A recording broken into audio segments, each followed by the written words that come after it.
Chapter 1329. Don't suppress your sadness. You still have me.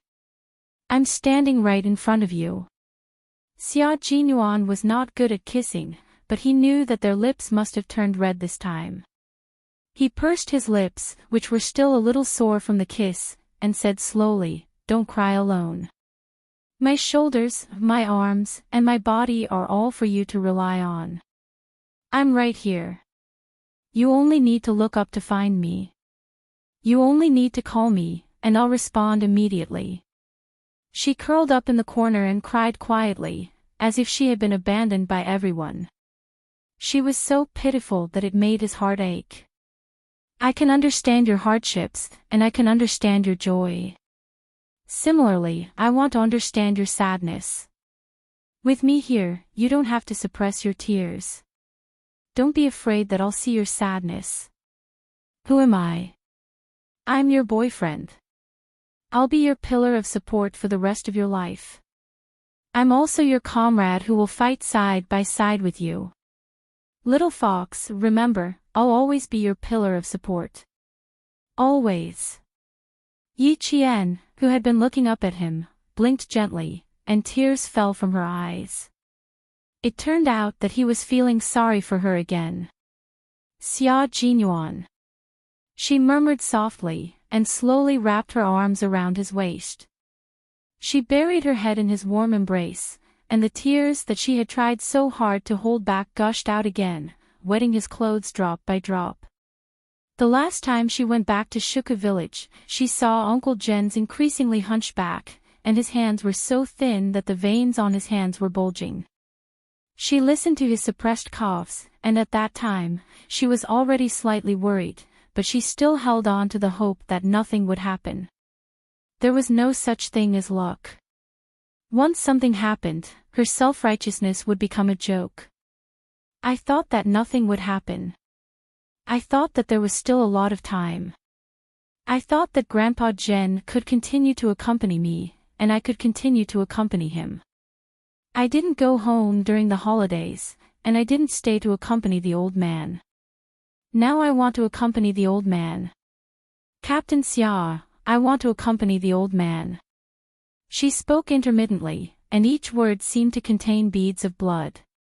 Her sobs were so sorrowful that the surrounding air was dyed with sorrow. Xia Jinyuan only dared to hug her waist and quietly listen to her sobs. Occasionally, he would raise his hand and gently stroke her back to calm her rapid breathing, or lower his head to kiss her hair to give himself silent support. Listening to her crying, he looked at the girl in his arms with the warmest and most gentle gaze. "Let's go back to accompany Uncle Jen now. There's no need to rush. We'll go back now. Uncle Jen won't blame you. He will only feel happy that the child he raised has finally grown up and become a soldier who protects the country. His biggest wish was to see you walk into the military camp and carry a steel gun. You did it. Look, you've become a military school student, and in a few days, you'll have your own military uniform. You've done what Uncle Jen hoped for." Yes, Uncle Jen, who had dedicated his life to the military, was only happy that the cowardly child who once made him feel hopeless had become sensible and stood up.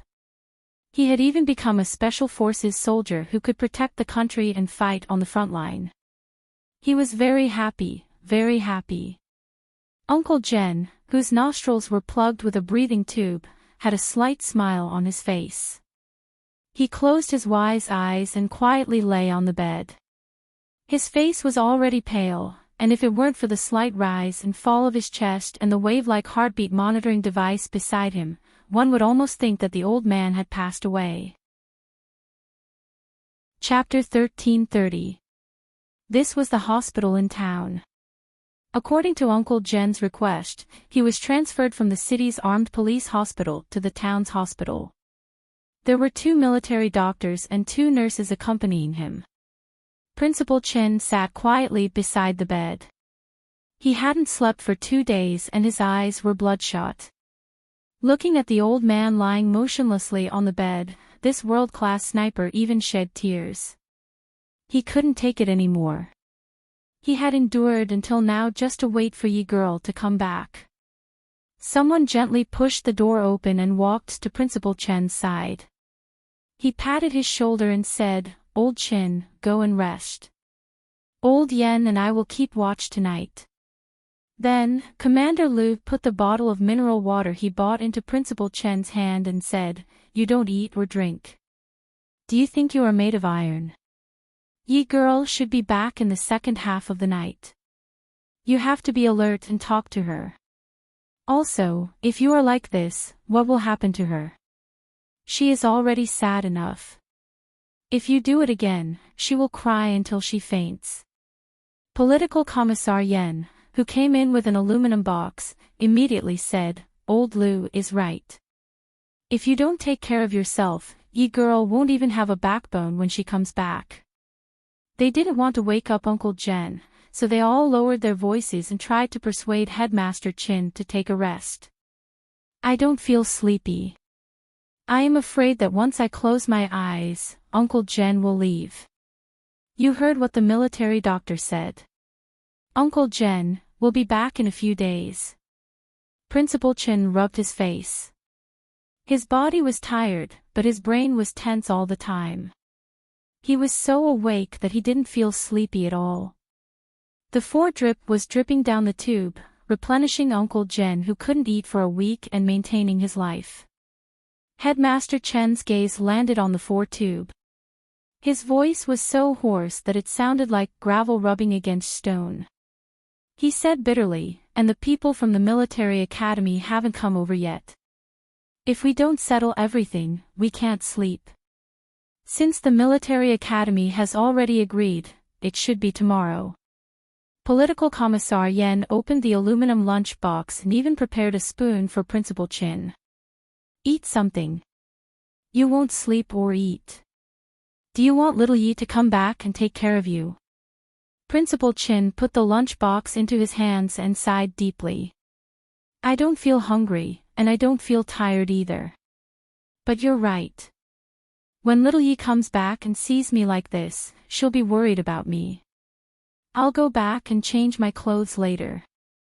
I don't want her to worry." Regiment Commander Liu nodded. "Go back after you're done eating. If you're tired, you can take a nap at home. Old uncle left it to us. The old man has served the country his whole life and dedicated his life to the team. Now that he's sick, it's our duty to guard him and take care of him."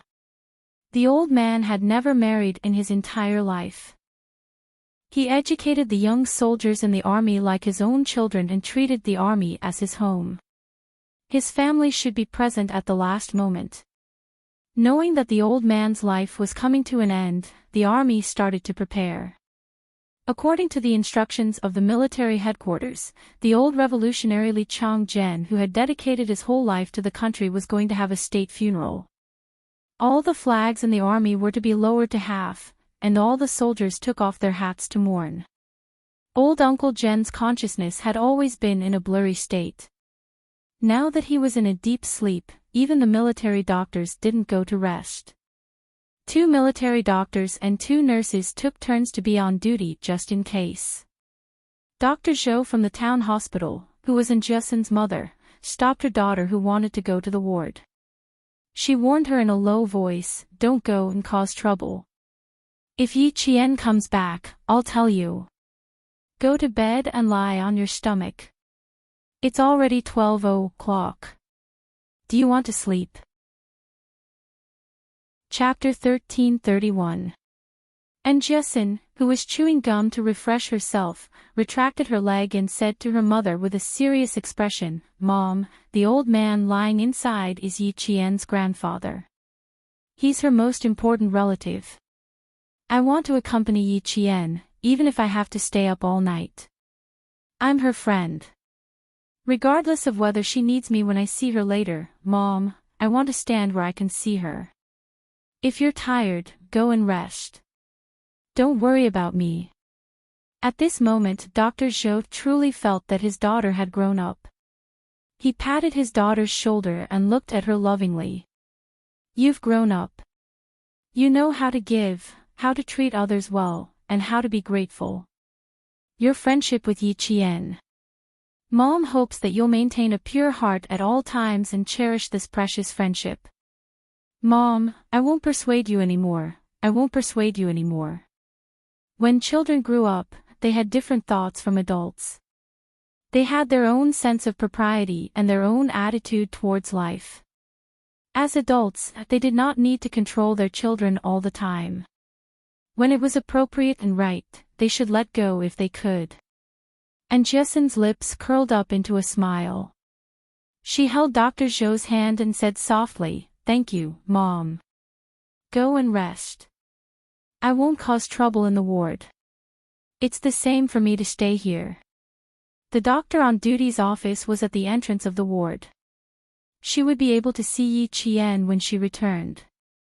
Dr. Zhou stroked his daughter's black hair and reminded her, Yi Qian's grandfather is not a simple person. You can tell that he's usually an officer in the army. When you see Yi Qian later, don't force your way through to avoid causing trouble for others. Do you understand? Besides, Yi Qian was able to guide all the girls in the dormitory to get into one of the top universities in the country. It was obvious that he was a very self-disciplined and opinionated child. A child like this would have his own plans and did not need too many people to make decisions for him. His daughter just needed to accompany him quietly and not interrupt. I know. I've known Yi Qian for 5 years. Mom, I know him better than you do. Go and rest. Go and rest. As she spoke, Jessen pushed Dr. Zhou's shoulder and walked toward the waiting room. Although it was called a lounge, it was just a partition separated by a screen. Behind it was a single bed that was just big enough for one person to lie on. As soon as the mother and daughter walked to the cubicle, they heard footsteps coming from outside. And Jessen, who seemed to have sensed something, turned her head and saw a familiar figure walking through the narrow office door. Beside her was the soldier who she didn't dare to look directly at. With her boyfriend accompanying her, she felt much more at ease. That was Yi Qian, wasn't it? At some point, Dr. Zhou had also turned around. He narrowed his eyes slightly and asked with uncertainty, "It should be Yi Qian, right?" And Jessen's face flashed with surprise as she nodded. "It's her." "Mom, go to sleep. I'll go to the door and take a look." While there were not many people in the middle of the night, she stood at the door and watched. When there were more people in the day, she would come back. It was really Yi Qian, who was not afraid at all when facing the criminals that night. He was even calmer than an adult. After not seeing him for 4 years, this child's aura was so strong that it was frightening. Even if they did not see each other face to face and only saw her passing by, the calmness in her movements was not like that of a 19-year-old girl.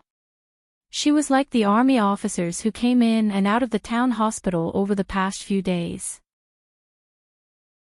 Chapter 1332. Military school is indeed the best choice for her. Dr. Zhou sighed. Who would have thought that an orphaned and weak child would reach this stage today? She became a celebrity in Fujian town, the first child in the town to be admitted to military school. Now, who did not know Yi Qian's name? When Yi Qian was mentioned, the first thing people said was, "Wow, amazing, the top scholar in Shuka village, the first student in our town to be admitted to military school. Amazing, amazing."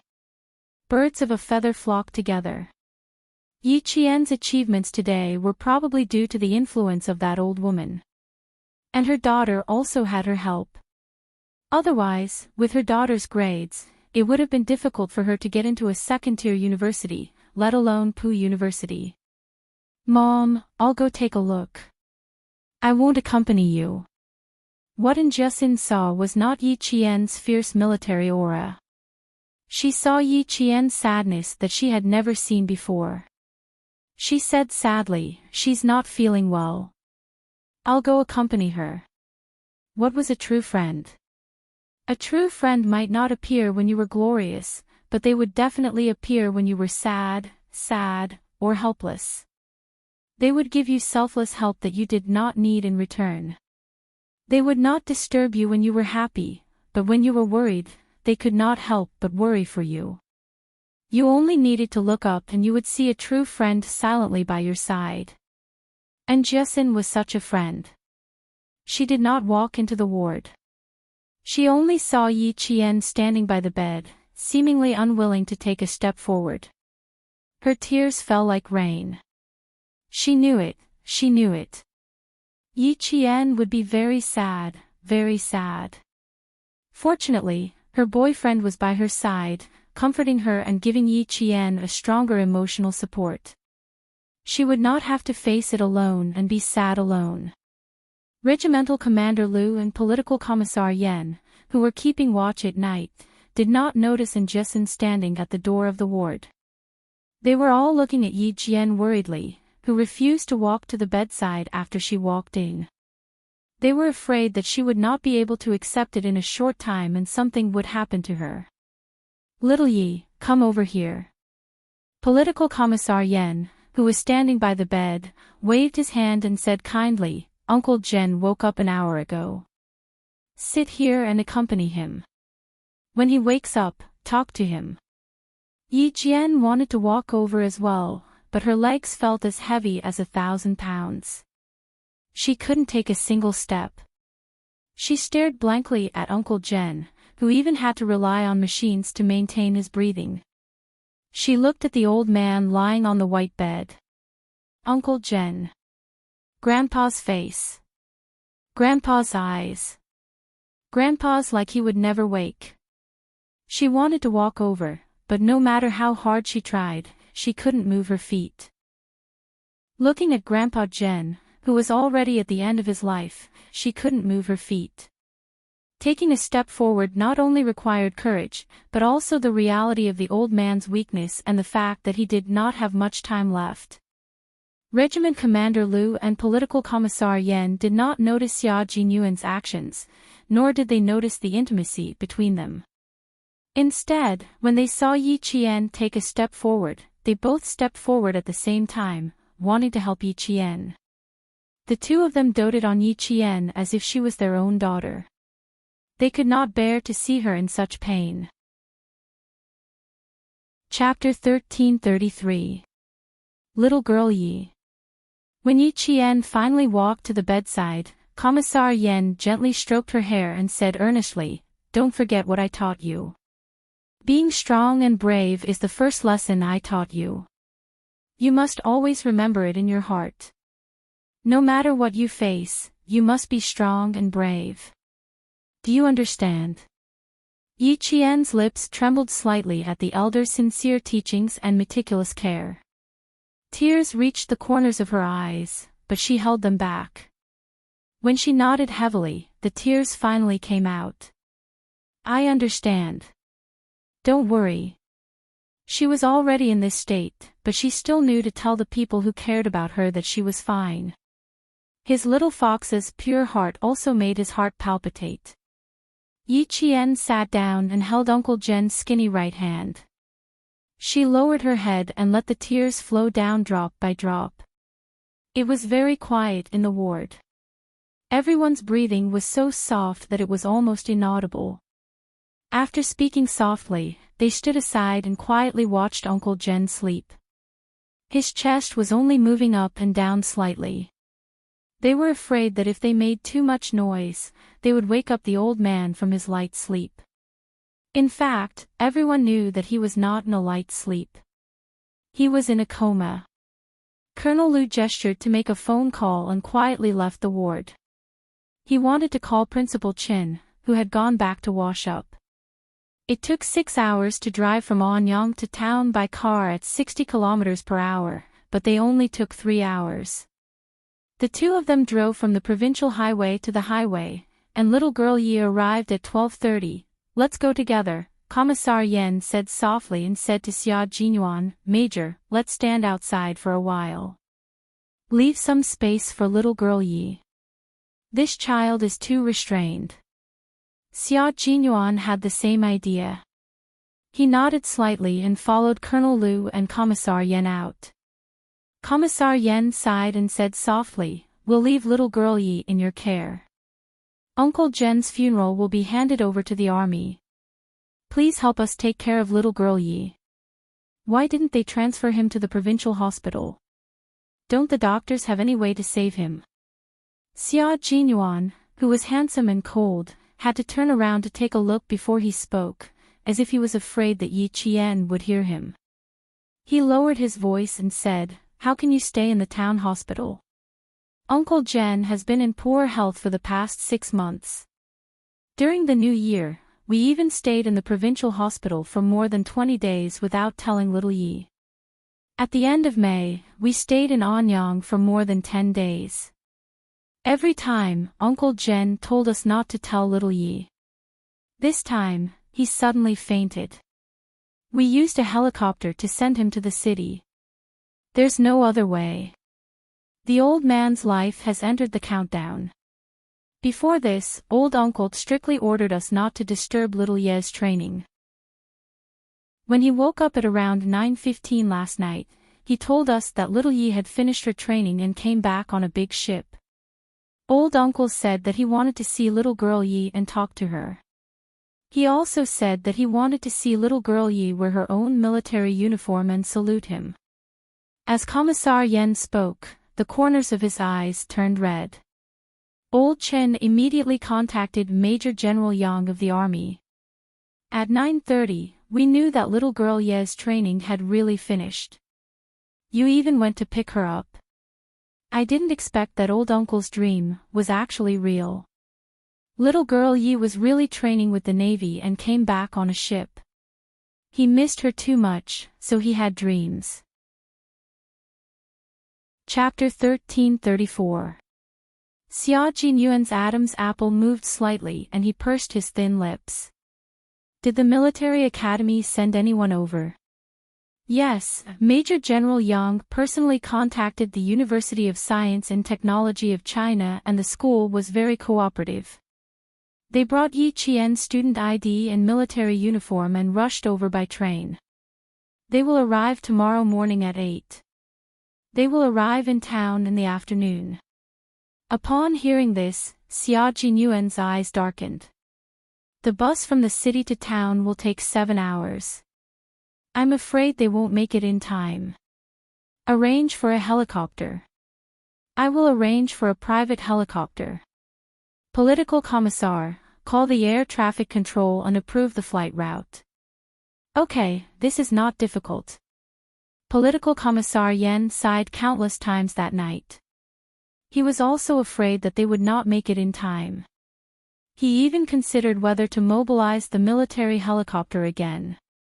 Principal Chen, who had received the call at the entrance of the town hospital, ran all the way over. He ran up the stairs in a few steps and saw Xia Jinyuan standing under the dim yellow light. Before he could speak, Xia Jinyuan heard the noise and looked up. Uncle Chen. It's good that you're back, it's good that you're back. Principal Chen walked over in a few steps. His eyes were bloodshot. He condensed all his words into one sentence and repeated, "It's good that you're back, it's good that you're back. It's good that you're back, it's good that you're back. Yi Qian can send Uncle Chen off, and Uncle Chen can rest in peace." Xia Jinyuan was not unfamiliar with the experience of life and death.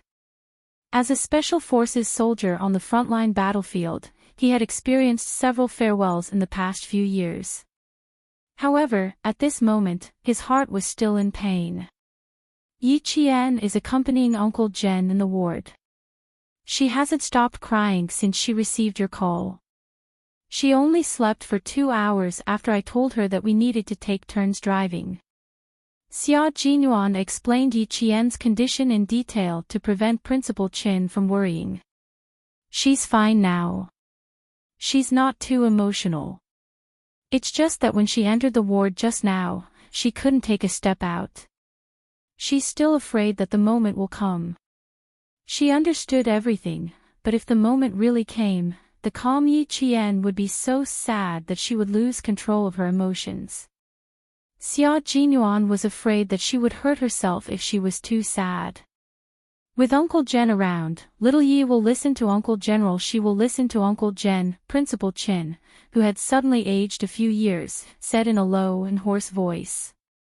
His usually resolute eyebrows were filled with grief. My uncle always said that his life was worth it. Even if he were to die one day, he would die peacefully. The only thing I'm worried about is little Yi. If I ask you to go over later, say something to make me feel at ease and let me leave without any worries. His words made both Commander Liu and Political Commissar Yan's eyes turn red. This first-rank sergeant major, who had dedicated his whole life to the army, raised an orphan with selfless love, let her receive the best education, and led her to a bright future. Now that she was going to leave, who would be willing to part with her? Xia Jinyuan nodded solemnly. Uncle Chen, don't worry. I will swear on my life that I will take care of Yi Qian for the rest of my life.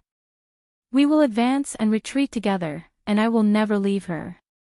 When Commander Liu and Political Commissar Yan heard this, they finally realized the relationship between the two of them. However, there was not much joy on their faces. Instead, there was a hint of worry. Would Lieutenant General Xia agree to this? My dad already told me that he recognizes Yi Qian as his daughter-in-law. I already called my dad on the way here. I will arrive in town around 6 o'clock tomorrow morning. Uncle is worried about Yi Qian. I will let him leave with a smile on his face.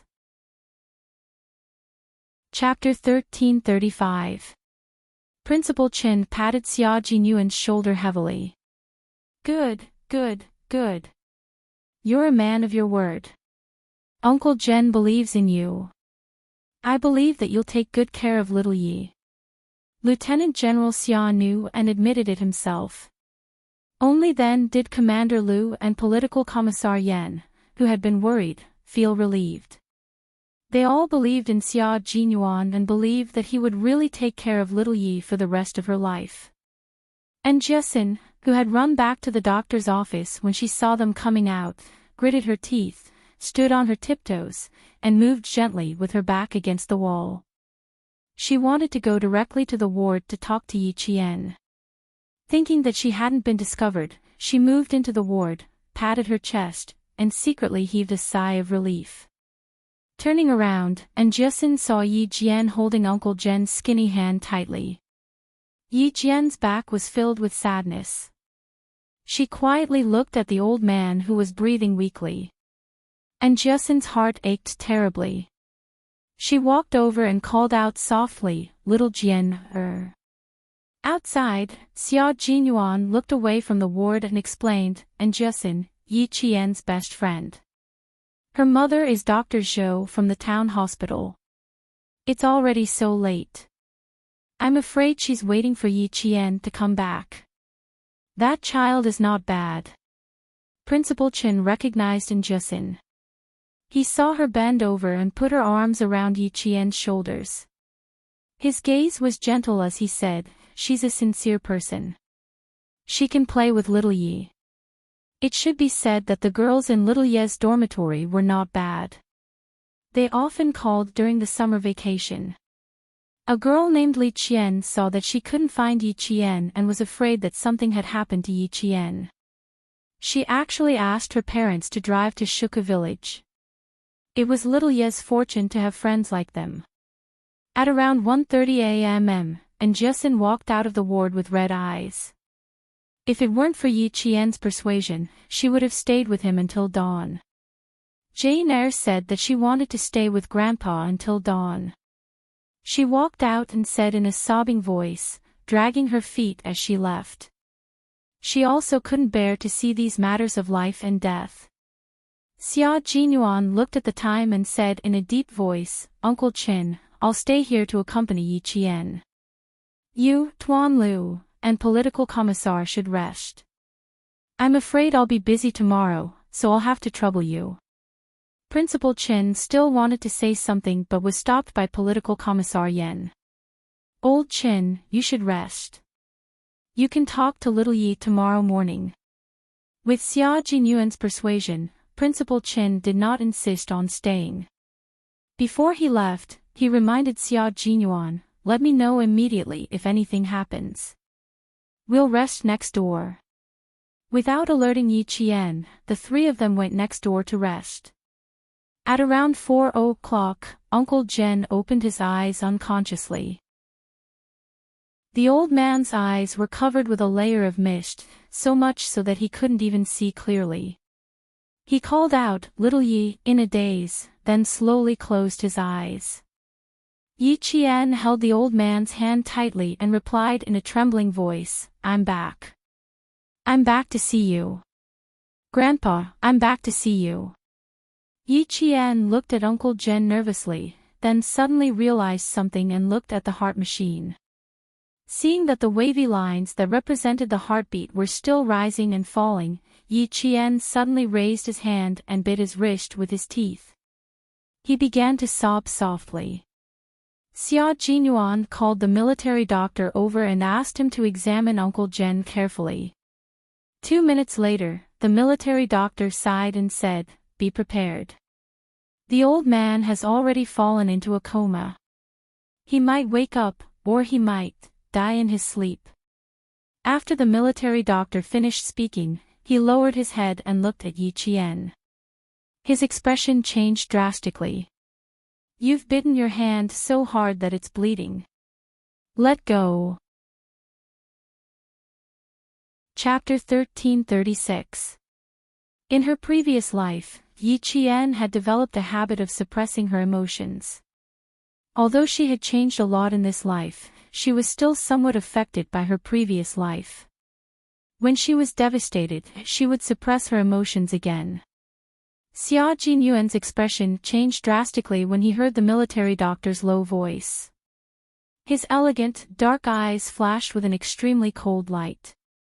He took 3 steps from the other side of the bed to Yi Qian and grabbed her wrist tightly. Do you know what you're doing? Do you need me to tell you? He spoke in a low voice to suppress the anger in his heart and the anger in his eyes. Looking at the circle of teeth marks on her skin, Xia Jinyuan felt as if a ferocious beast was rampaging in his chest. Self-harm, you're harming yourself. Uncle Jen used his lifetime of wisdom to teach you. He taught you how to face reality and how to be strong. Yi Qian, are you repaying him for his teachings in such a way that Uncle Jen doesn't want to see? He was just short of saying that she was a huge disappointment to Uncle General. The military doctor glanced at the two of them. One was suppressing his anger, while the other was suppressing her grief. He hurriedly comforted Xia Jinyuan, who was suppressing his anger. Okay, it's understandable. Come out and disinfect the wound first. He was afraid that Xia Jinyuan would injure Yi Qian again, so he took Yi Qian's wrist from his hand and took a closer look. He couldn't help but gasp. Isn't this a little too cruel? She bit herself so deeply. Disinfect and debride the wound first, then give her a tetanus shot. The military doctor said in a low voice and motioned for Yi Qian to follow him out. Girl, no matter how sad you are, you can't hurt yourself, understand? You look like a sensible child, but why are you doing things that make others worry? He then looked at Xia Jinyuan, who was even more furious. She's going to clean the wound. You stay here. Xia Jinyuan's jaw tightened. Hearing this, he said politely to the military doctor, thank you for your hard work. He then looked at Yi Qian, who had her head lowered and her shoulders slumped. He saw the sadness and fragility in her body, and the suppressed anger in him finally turned into heartache. Go and treat your wounds with the military doctor. I'll look after Uncle. Uncle Jen was Little Fox's only family. He was her pillar of support. She regretted not spending more time with him. She blamed herself for not spending more time with him. His little fox would rather use self-harm to vent the self-blame in her heart than to let everyone see the pain in her heart. No matter how sad she was, she still knew how to take care of their emotions. How could he bear to be angry with her? Yi Qian's eyes were still a little confused. She didn't know that she had bitten herself so hard.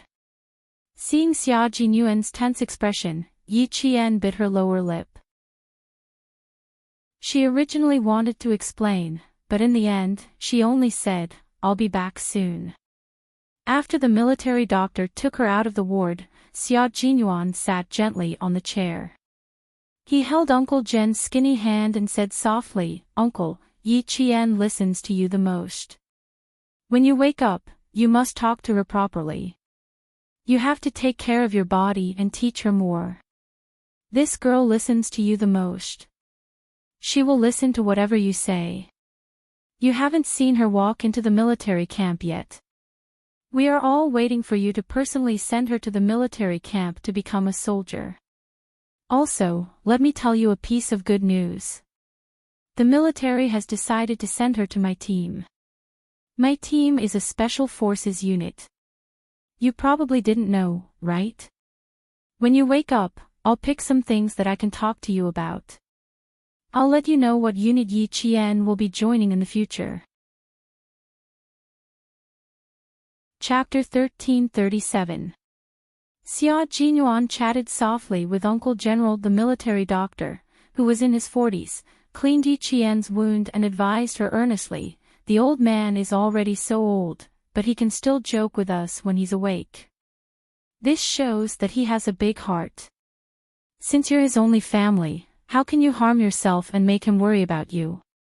Treating yourself well is the greatest filial piety to the old man, do you understand? Young lady."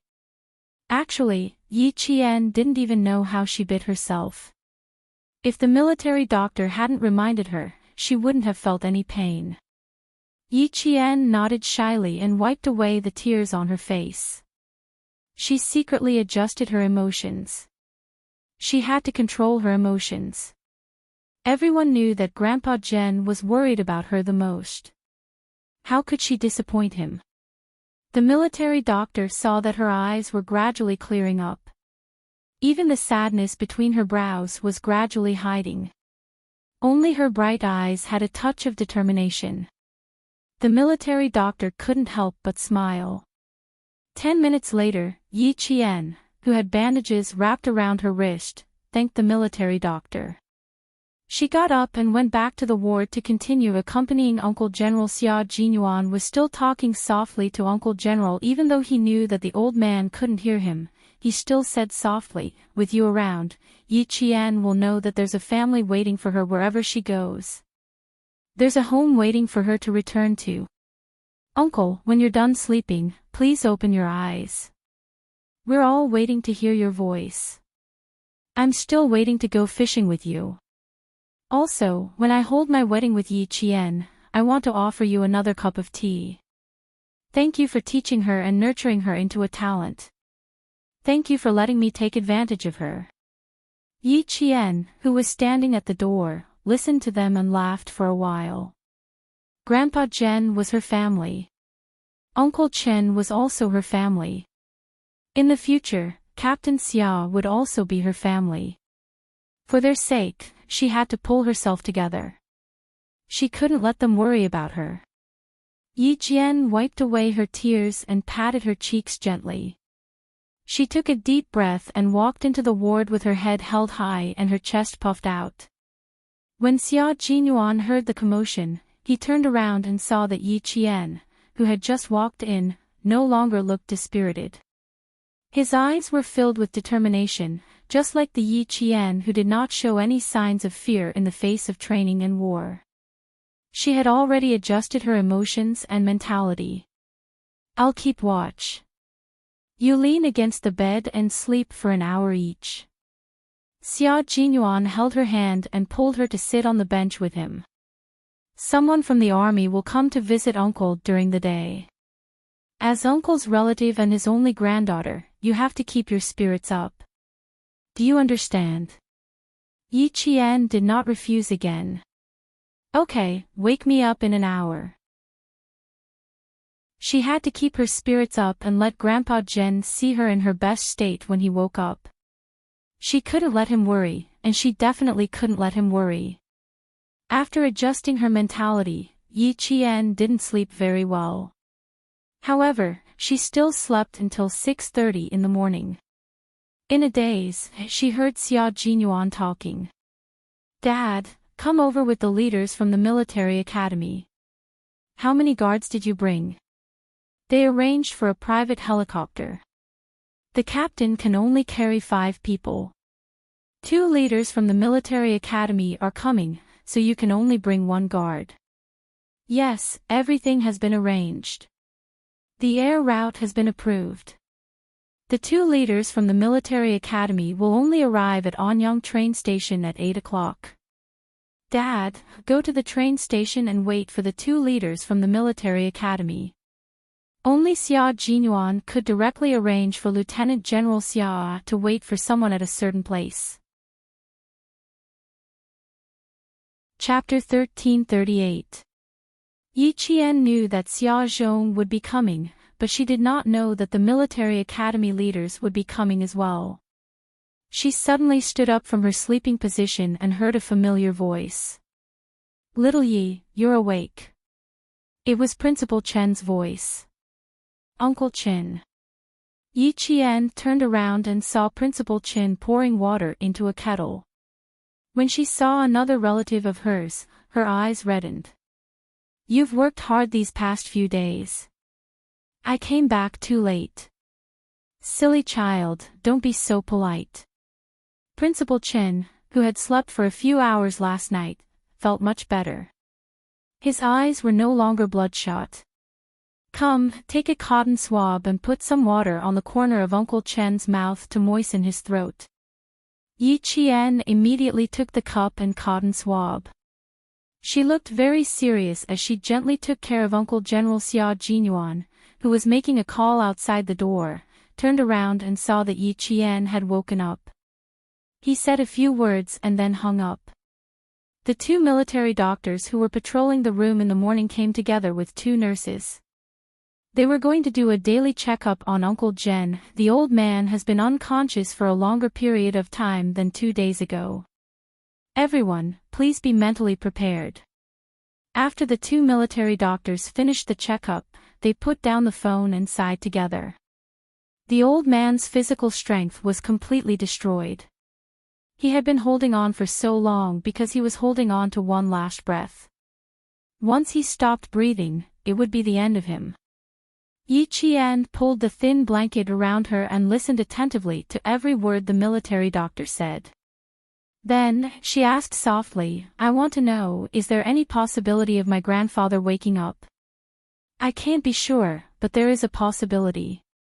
It's the so-called final radiance of the setting sun." The military doctor's words made Yi Qian shudder involuntarily. Xia Jinyuan, who came in, immediately put his hand on her shoulder and asked the military doctor calmly, "If he stays unconscious, how long can he last on the 4-drip alone?" "The old man's organs are failing, so he can't take in too much 4-drip. How long he can last depends on his willpower." In other words, it was impossible for Uncle Jen to recover.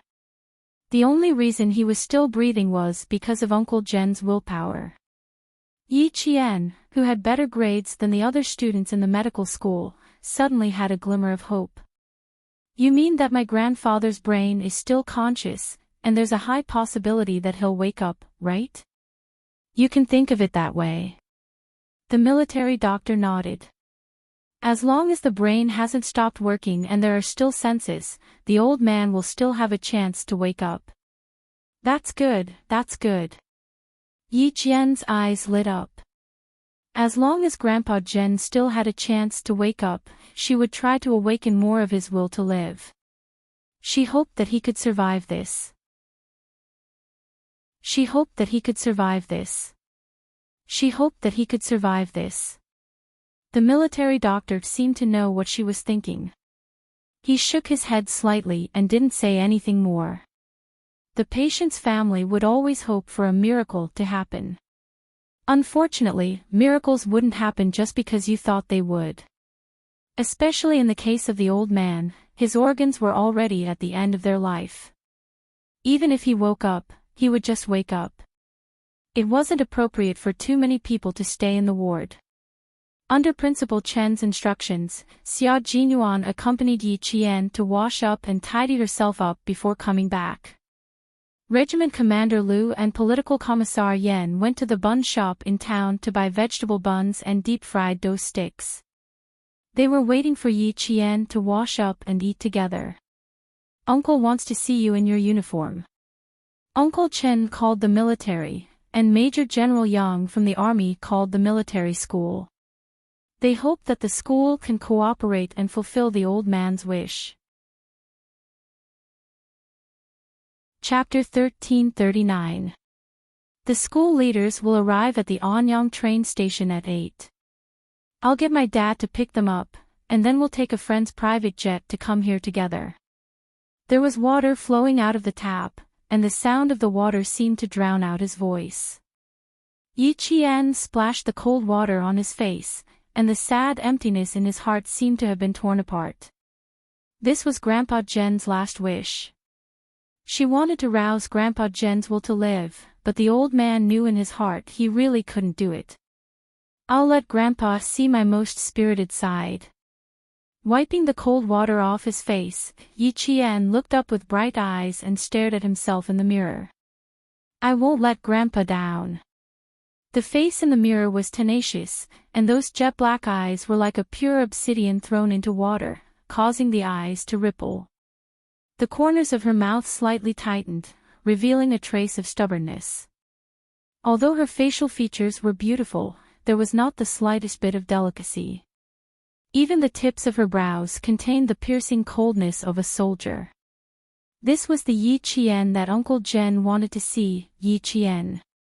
At 8 o'clock, the two leaders of the military academy were led by the guards to meet with Commander-in-Chief Xia. When they saw that the one waiting for them was Commander-in-Chief Xia, their expressions became even more solemn.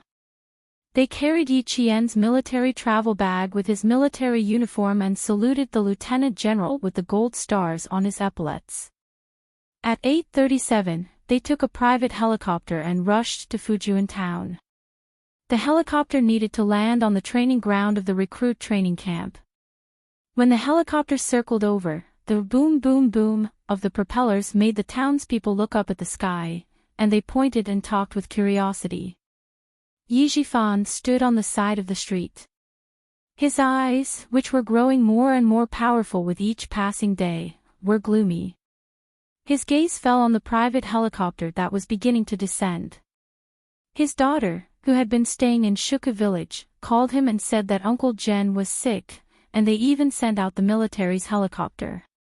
At that moment, he realized how capable the old man who dared to scold him was. After leaving the army for so many years, he was still deeply cared for by the army.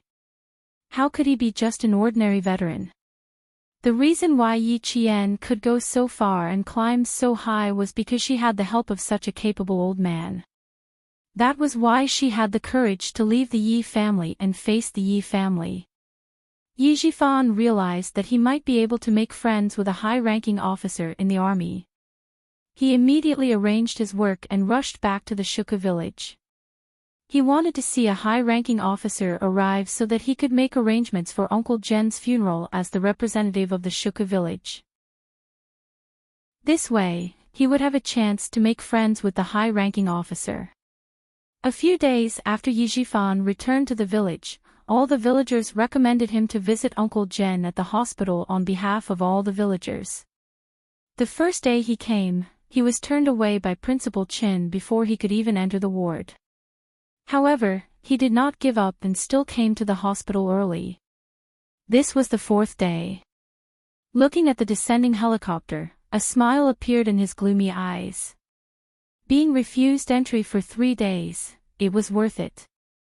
Commander-in-Chief Xia waited for the helicopter to land and jumped off immediately. He walked with only one bodyguard with him, and the 2 military school leaders who came down after him could not help but jog. "Dad, run a few steps. If you can't, take a motorcycle here. Uncle Jen is awake, you have to hurry." Xia Jinyuan gripped his phone tightly and said in a deep voice, "The military doctor said Uncle Jen will wake up soon." Chapter 1340. Riding a motorcycle. Commander-in-Chief Xia couldn't even remember how many years it had been since he last rode on a motorcycle. As a lieutenant general, he was summoned by his son. After the meeting, he had to arrange his work while walking. He didn't even change out of his military uniform before rushing over. Commander-in-Chief Xia looked down at the golden epaulet on his shoulder that represented his military rank. He waved his hand and signaled for the guard to come over. "Go and find a motorcycle." He turned his head and said to the two school leaders, "Let's ride there together." Since the lieutenant general had expressed his opinion, the two school leaders naturally had no objections. They immediately rode the motorcycle to the town hospital. Xia Jinyuan said in a low voice and returned to the ward. At 9:40 a.m. Uncle Jen suddenly opened his eyes. Before Yi Qian, who had been watching over him, could speak, Uncle Jen said first, "I think I saw the little girl come back." His voice was so weak that it was almost inaudible.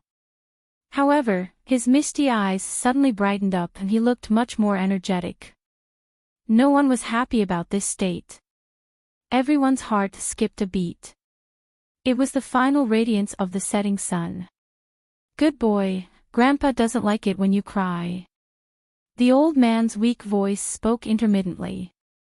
His eyes were full of kindness and peace as he gazed at the child in front of him who had worried him for nearly 20 years.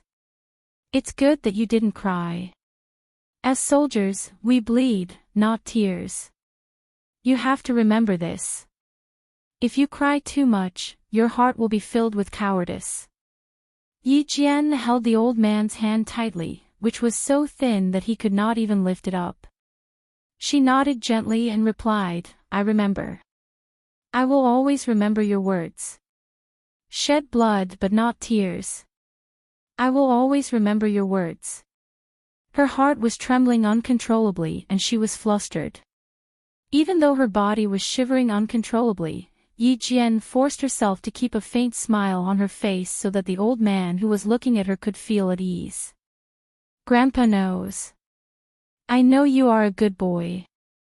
Unfortunately, Grandpa." "Grandpa." The old man suddenly coughed. It was not a gentle cough, but a series of heavy coughs. The smile on Yi Qian's face instantly faded. "Please rest for a while. Don't talk, don't talk." Everyone saw that Yi Jian's shoulders were trembling violently. She placed one hand on Uncle Jen's chest so that the old man's breathing could return to normal. The military doctor raised the pillow higher so that Uncle Jen could sit up straight.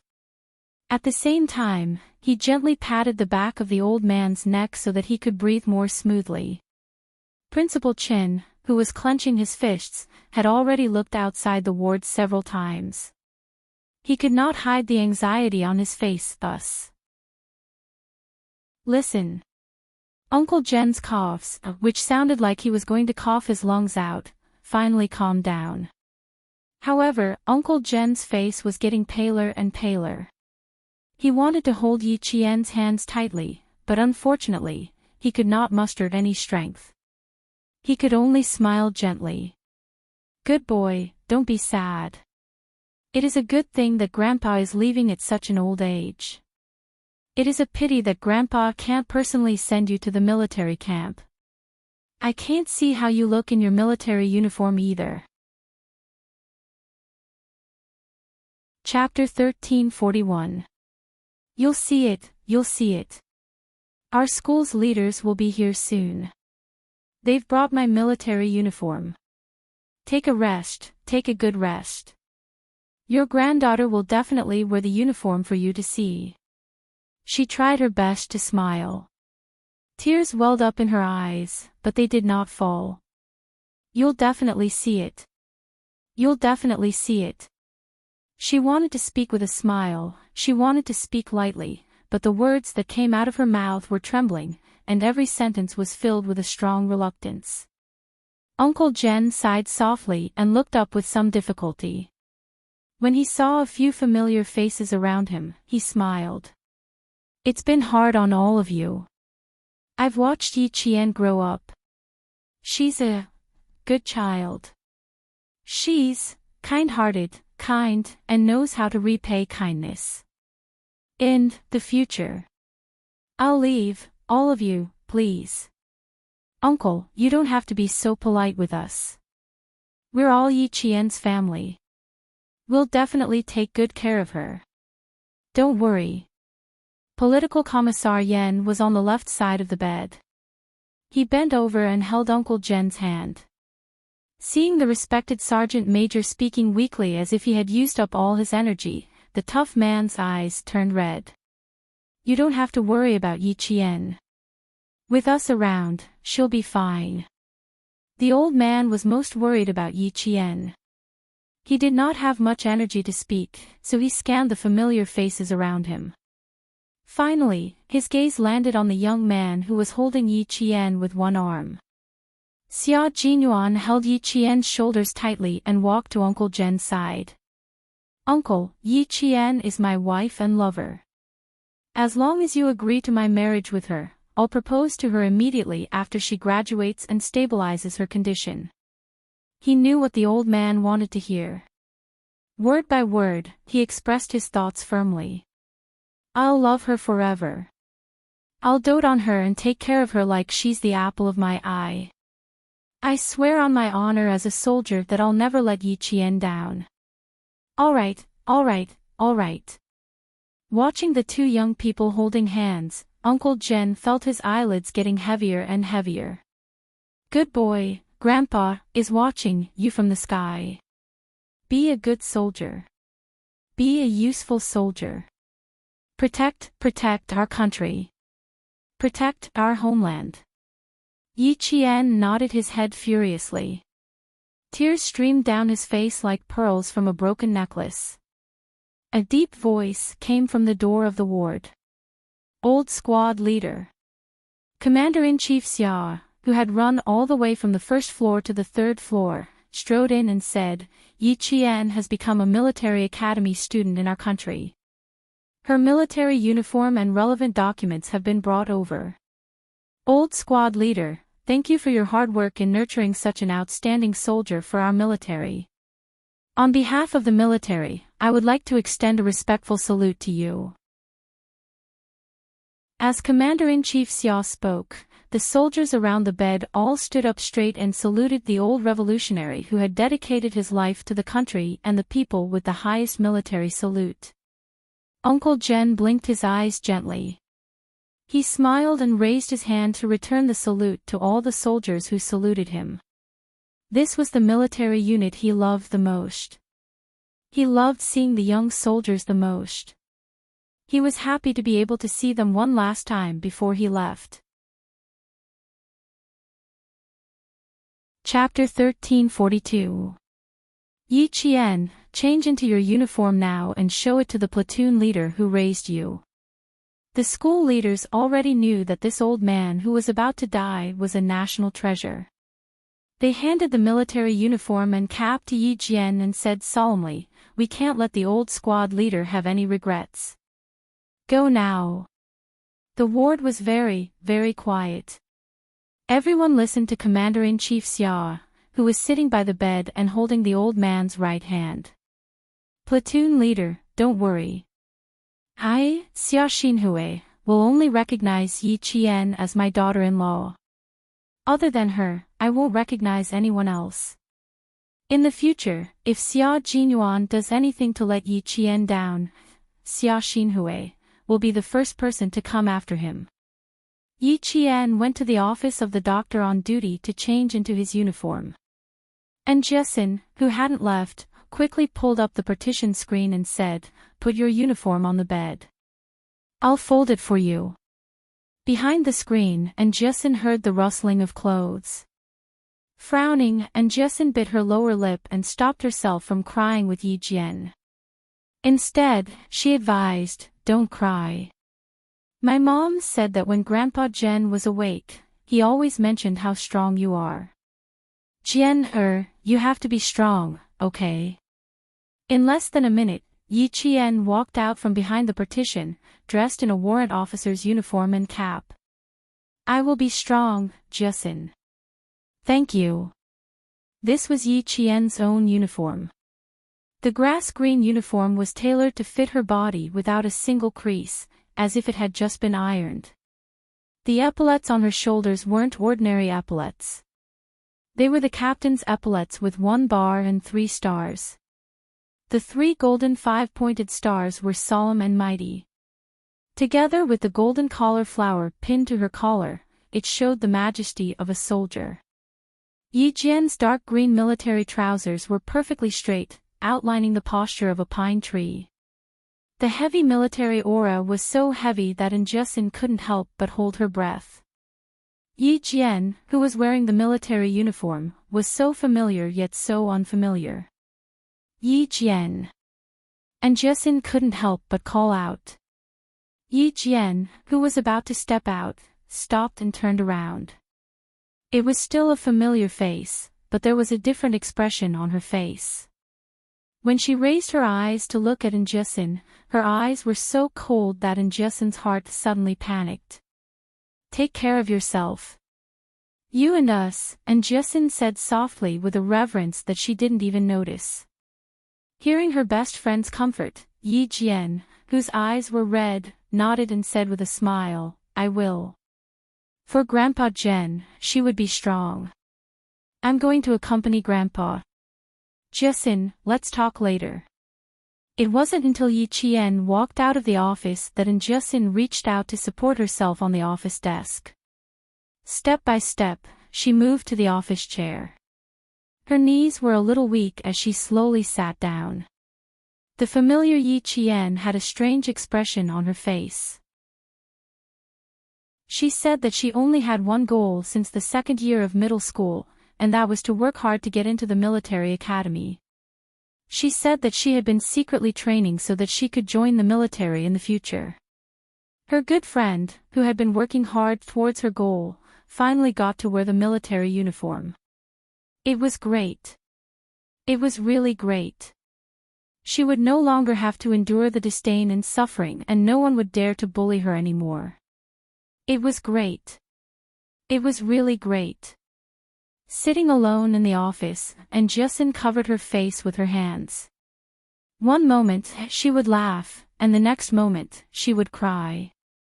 She was happy that her good friend could achieve what she had today, but she was also sad that her good friend's most beloved family member would soon pass away. Chapter 1343. When Dr. Zhou came in, he heard his daughter crying and laughing. He was shocked. Justin, what's wrong with you? Justin seems to be like this all the time. She's quite real.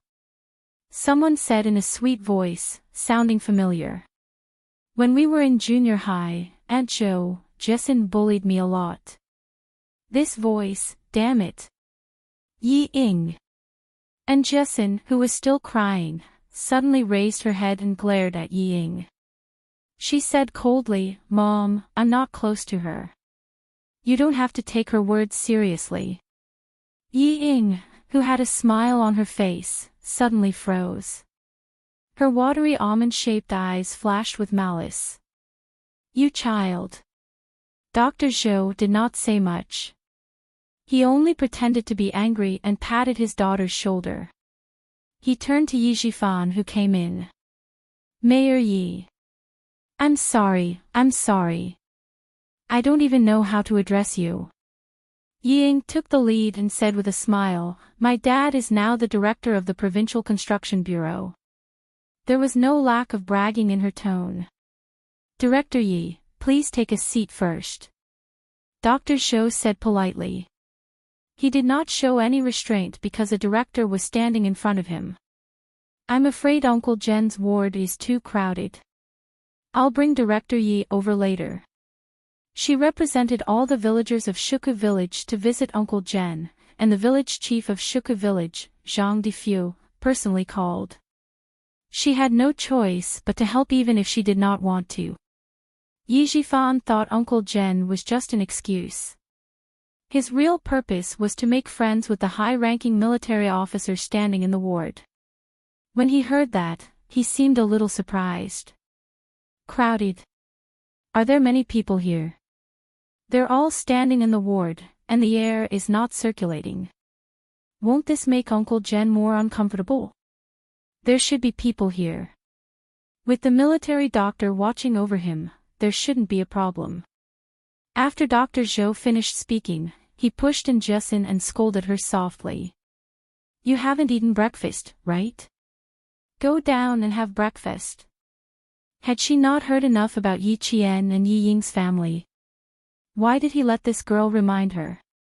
Fortunately, she had Yi Qian to take care of her during her 3 years in high school. Otherwise, with her stubborn personality, who knew how much she would have suffered? And Jessin, who didn't want to stay, got an excuse. She didn't even look at Yi Ying as she strode out. When she reached the door, she suddenly said, Mom, give me the acceptance letter from Pu University. It's not safe here.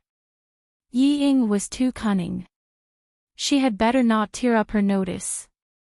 Yi Ying, who just showed off that her father was the director of the construction bureau, clenched her teeth. And Jessin, she did it on purpose. He did it on purpose. Dr. Zhou really gave it to him. What's not safe? Go home after breakfast. Don't stand in front of me and be an eyesore. That's right, she did it on purpose. And Jessin walked back and gave Yi Ying a provocative look. She took the notice and left. She had to tell Jane Eyre that Yi Ying and her father were definitely up to no good. And Jessin took a left turn to go downstairs and a right turn to go to the ward. Yi Jifan narrowed his eyes slightly and gave his daughter, Yi Ying, a look, indicating that she should go and check on the situation first. Dr. Zhou, who was cleaning the table, saw this and sneered disdainfully in his heart. She really didn't understand how Yi Jifan could be promoted to the position of director of the Provincial Construction Bureau. It was not easy to go to Uncle Jen's ward. 2 sentinels reached out to block her and said to Yi Ying, please go back. Thank you for your cooperation. Chapter 1344. And Jessin heard the commotion and turned around. Her face turned cold and she said in disgust, Daughter of the Chief of Construction Bureau, don't embarrass yourself here. It's cooler over there. Go away. Then she said to the 2 sentries seriously, Brothers, this girl is Yi Ying. She used to bully Yi Qian every day. She even schemed against Yi Qian in high school. You must stop her. Don't let her in. The 2 sentries kept their expressions unchanged.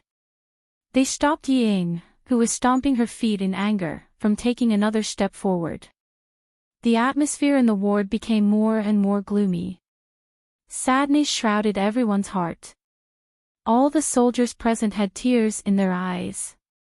Okay. Good girl. You must be. Okay.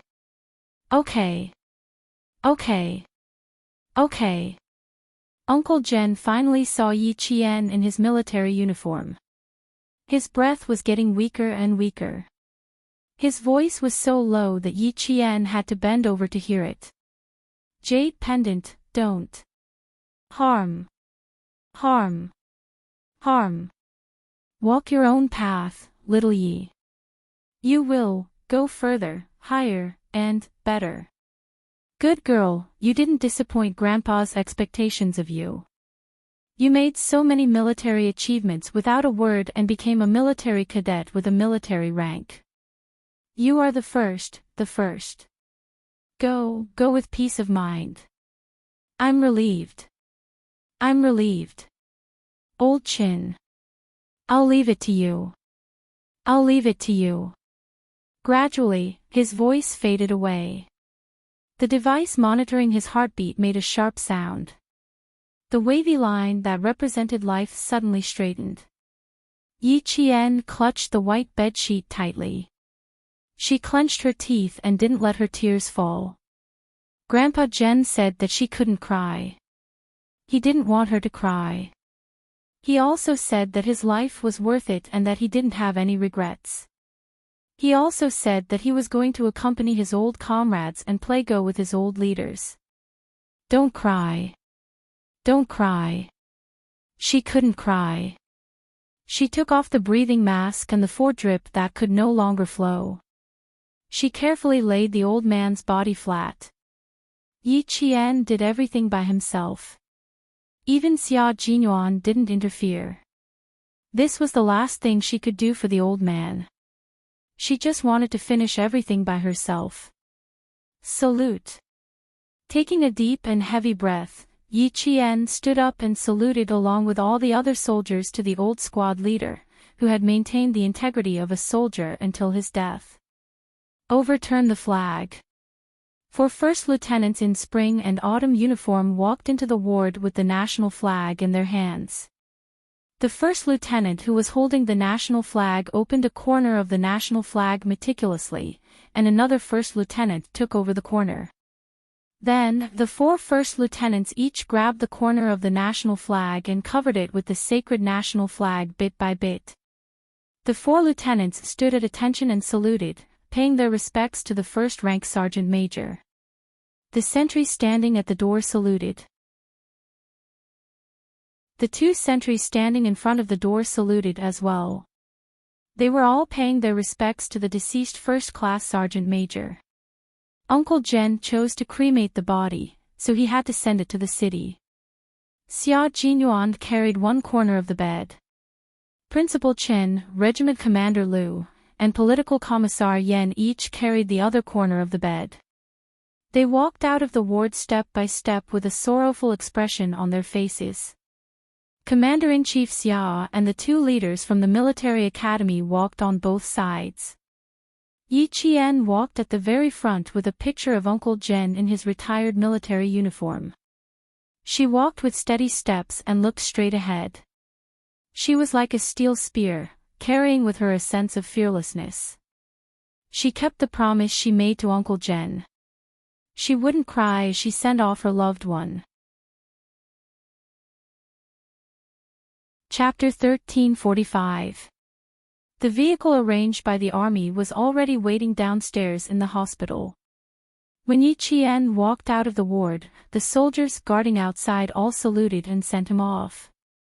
Even though he had retired from the army, he was still in the army as long as his body allowed him to.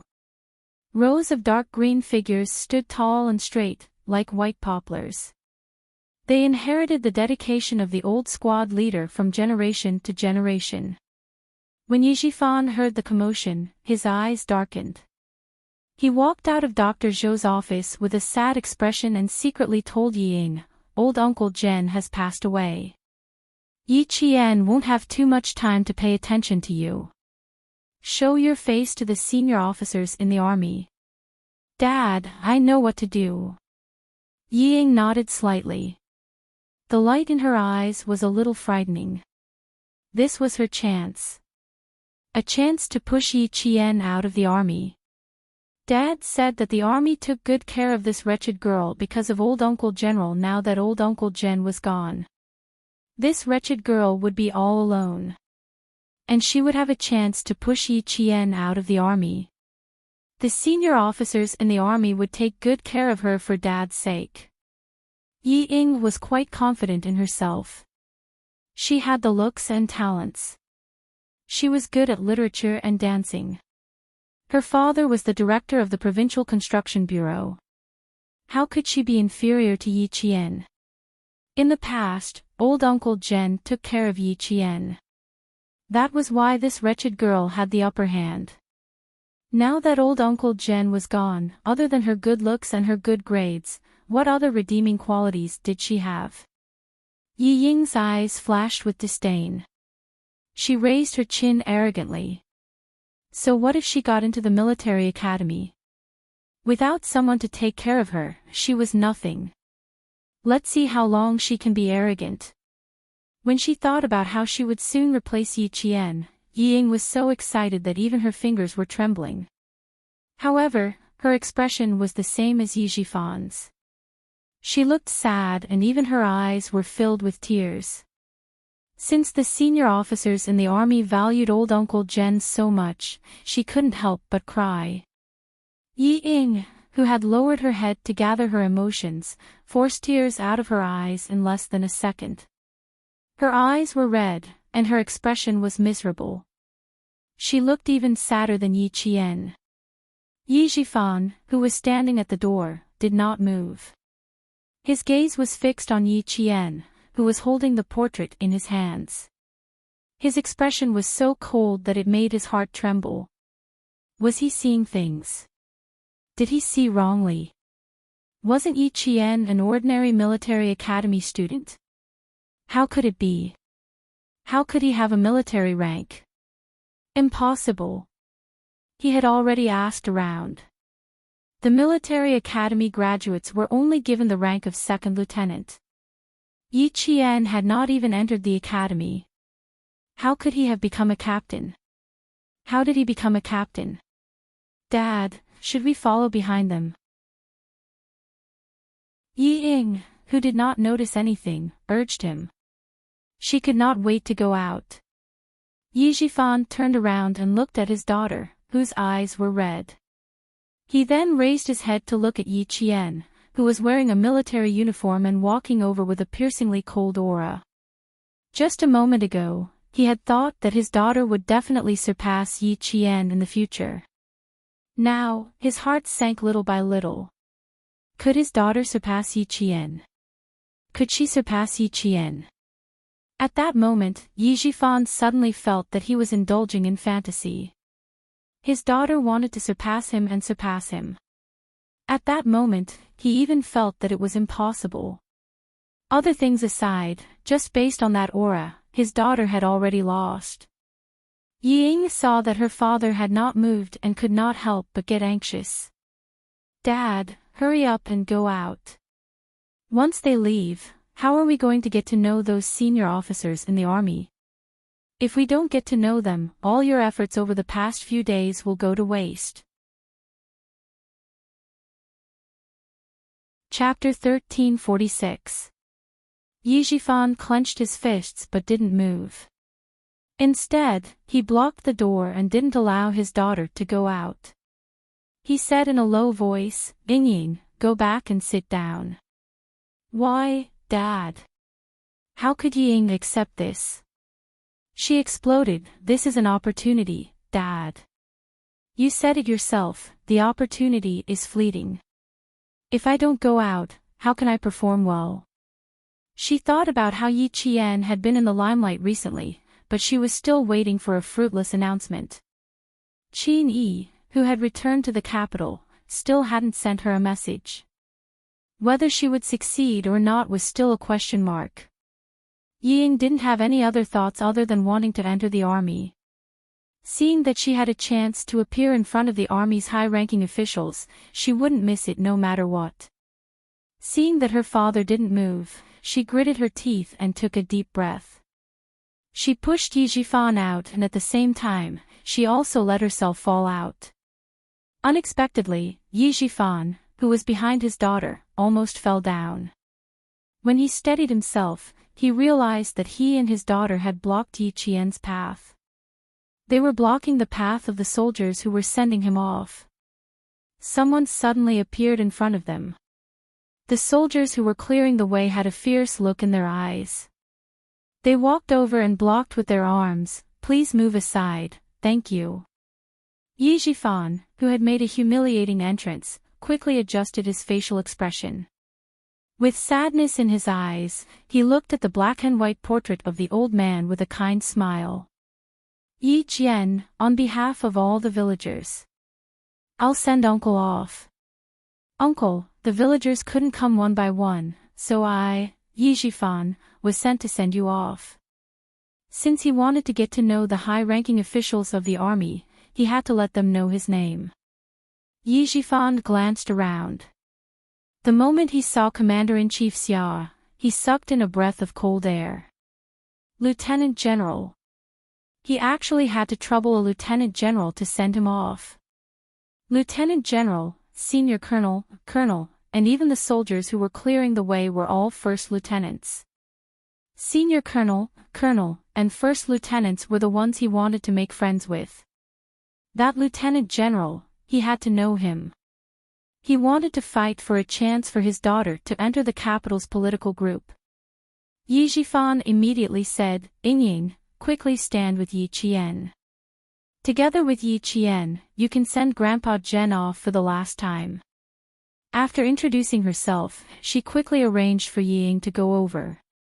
She said that she wanted to send Uncle Zhen off, but in fact, she wanted the senior officers in the army to have a good impression of her daughter. As soon as he said that, several arrow-like gazes swept over with majestic momentum, especially Commander-in-Chief Xiao's gaze. He frowned, and a sense of oppression pressed down on him like a mountain. Yi Jifan couldn't help but blink a little guiltily. Yi Ying, who had tears in her eyes and had even thought of how to cry, did not move. She stood there stiffly as if she had been struck by lightning. She stared straight at Yi Qian, her eyes wide with disbelief. Who was the person walking at the front? Who was wearing a military uniform, and whose gaze was so cold that it made her feel fear? How could she wear a military uniform so brazenly? Also, this wretched girl was clearly just a girl. Why did she have a military rank? It was fake, it must be fake. It must be the people in the army who saw that Uncle Zhen was about to pass away, so they purposely took out a military uniform like this to coax Uncle Zhen. It must be like this, it must be like this. Yi Ying, who couldn't believe what was happening in front of her, had her facial features contorted. The viciousness in her eyes was like the venom of a scorpion, emitting a gloomy coldness. Chapter 1347. Yi Qian acted as if she didn't see Yi Ying. She held Uncle Zhen's portrait and walked forward step by step. She walked past Yi Ying with an indescribable military might. Just as Yi Jifan said, she didn't have much time to bother with Yi Ying. But she would not allow such a thing to walk in front of her and pretend to send Grandpa Zhen off. Yi Ying, I dare you to come over and try. Yi Qian warned her coldly as he walked past her. If you want to join the Beijing political group, I will not let you have the chance to do so in your entire life. Yi Ying was furious. She wanted to scold him back, but when she saw Yi Qian's cold and bloodthirsty gaze, she panicked so much that she hurt her tongue. That kind of gaze made her soul tremble in fear. Her brain told her to follow him, but her body reacted by pressing her back against the wall and making way for the soldiers behind her. The soldiers in front were escorting them, while the soldiers behind them were solemn and solemn. They did not pay any attention to Yi Jifan and his daughter, nor did they take them seriously. Dr. Zhou, who was standing at the door, saw this and a hint of mockery flashed in his eyes. The director of the Provincial Construction Bureau. Ha, that's all. Don't think that you can show off like this, Yi Ying. There is no lack of smart people in this world. Ha, even I can tell what you're thinking. And Jessen, who was at the back, stopped in front of Yi Ying. She suppressed the anger in her heart and sneered, your family is really shameless. You still want to follow Yi Qian? Pfft. Are you worthy? Are you worthy? Uncle Zhen deserves respect. Don't disturb Uncle Zhen's peace when you're so dirty that you stink. Yi Ying, who had her back pressed against the wall, could only feel embarrassed. And Jessen's words added fuel to the fire, making the evil fire in her heart even bigger and brighter. Yi Ying stared sharply at the classmate who mocked her, gritted her teeth, and said gloomily, do you think you're smart? Pfft. You're just a mad dog, Yi Qian sighed, biting whoever you catch. If I were a mad dog, you would be the first one I bit to death. And Jessin wouldn't lose out in a quarrel, nor would she be afraid. I'll bite you to death so that you won't harm others. As an adult, it was not appropriate for him to interfere in the quarrel between two young ladies. Yi Jifan, who was as embarrassed as his daughter, snorted loudly and said to Dr. Zhou, "Dr. Zhou's daughter is indeed amazing." Dr. Zhou replied with a smile, "Director Yi, you flatter me. Our Jessin is a straightforward person. She's also good friends with Yi Qian. I also think that she's great for standing up for her friend. She didn't embarrass us." Since even the adults didn't care, what else could Yi Jifan do? He could only say to his daughter, "Yingying, don't waste your breath on unreasonable people." These people were nothing. There was no need to waste his time. What they needed to do was to catch up with that lieutenant general and get to know the lieutenant general with the highest military rank in the escort team. Yi Ying was so angry that her heart hurt. She stomped her feet, turned around, and hurriedly chased after Yi Jifan. "Dad, why does that wretched girl have a military rank? Is it fake? It must be fake. Who does she think she is? How can she have a military rank without even entering the school? It must be fake." Yi Ying, who was in a hurry, asked anxiously. She wanted to get confirmation from her father. "It must be fake, right? Dad, I don't believe it. How can she have a military rank? Then what's the point of her entering the Beijing government regiment? She doesn't have a military rank even if she's just a performing arts soldier." Chapter 1348. Yi Jifan was also confused. He said coldly, "I don't know. That's why I have to follow them. Also, don't act on your own when you get to the city. Do you hear me? Based on what you did just now, the soldiers were kind enough to save me some face." He was a lieutenant general and had at least 2 former bodyguards with him.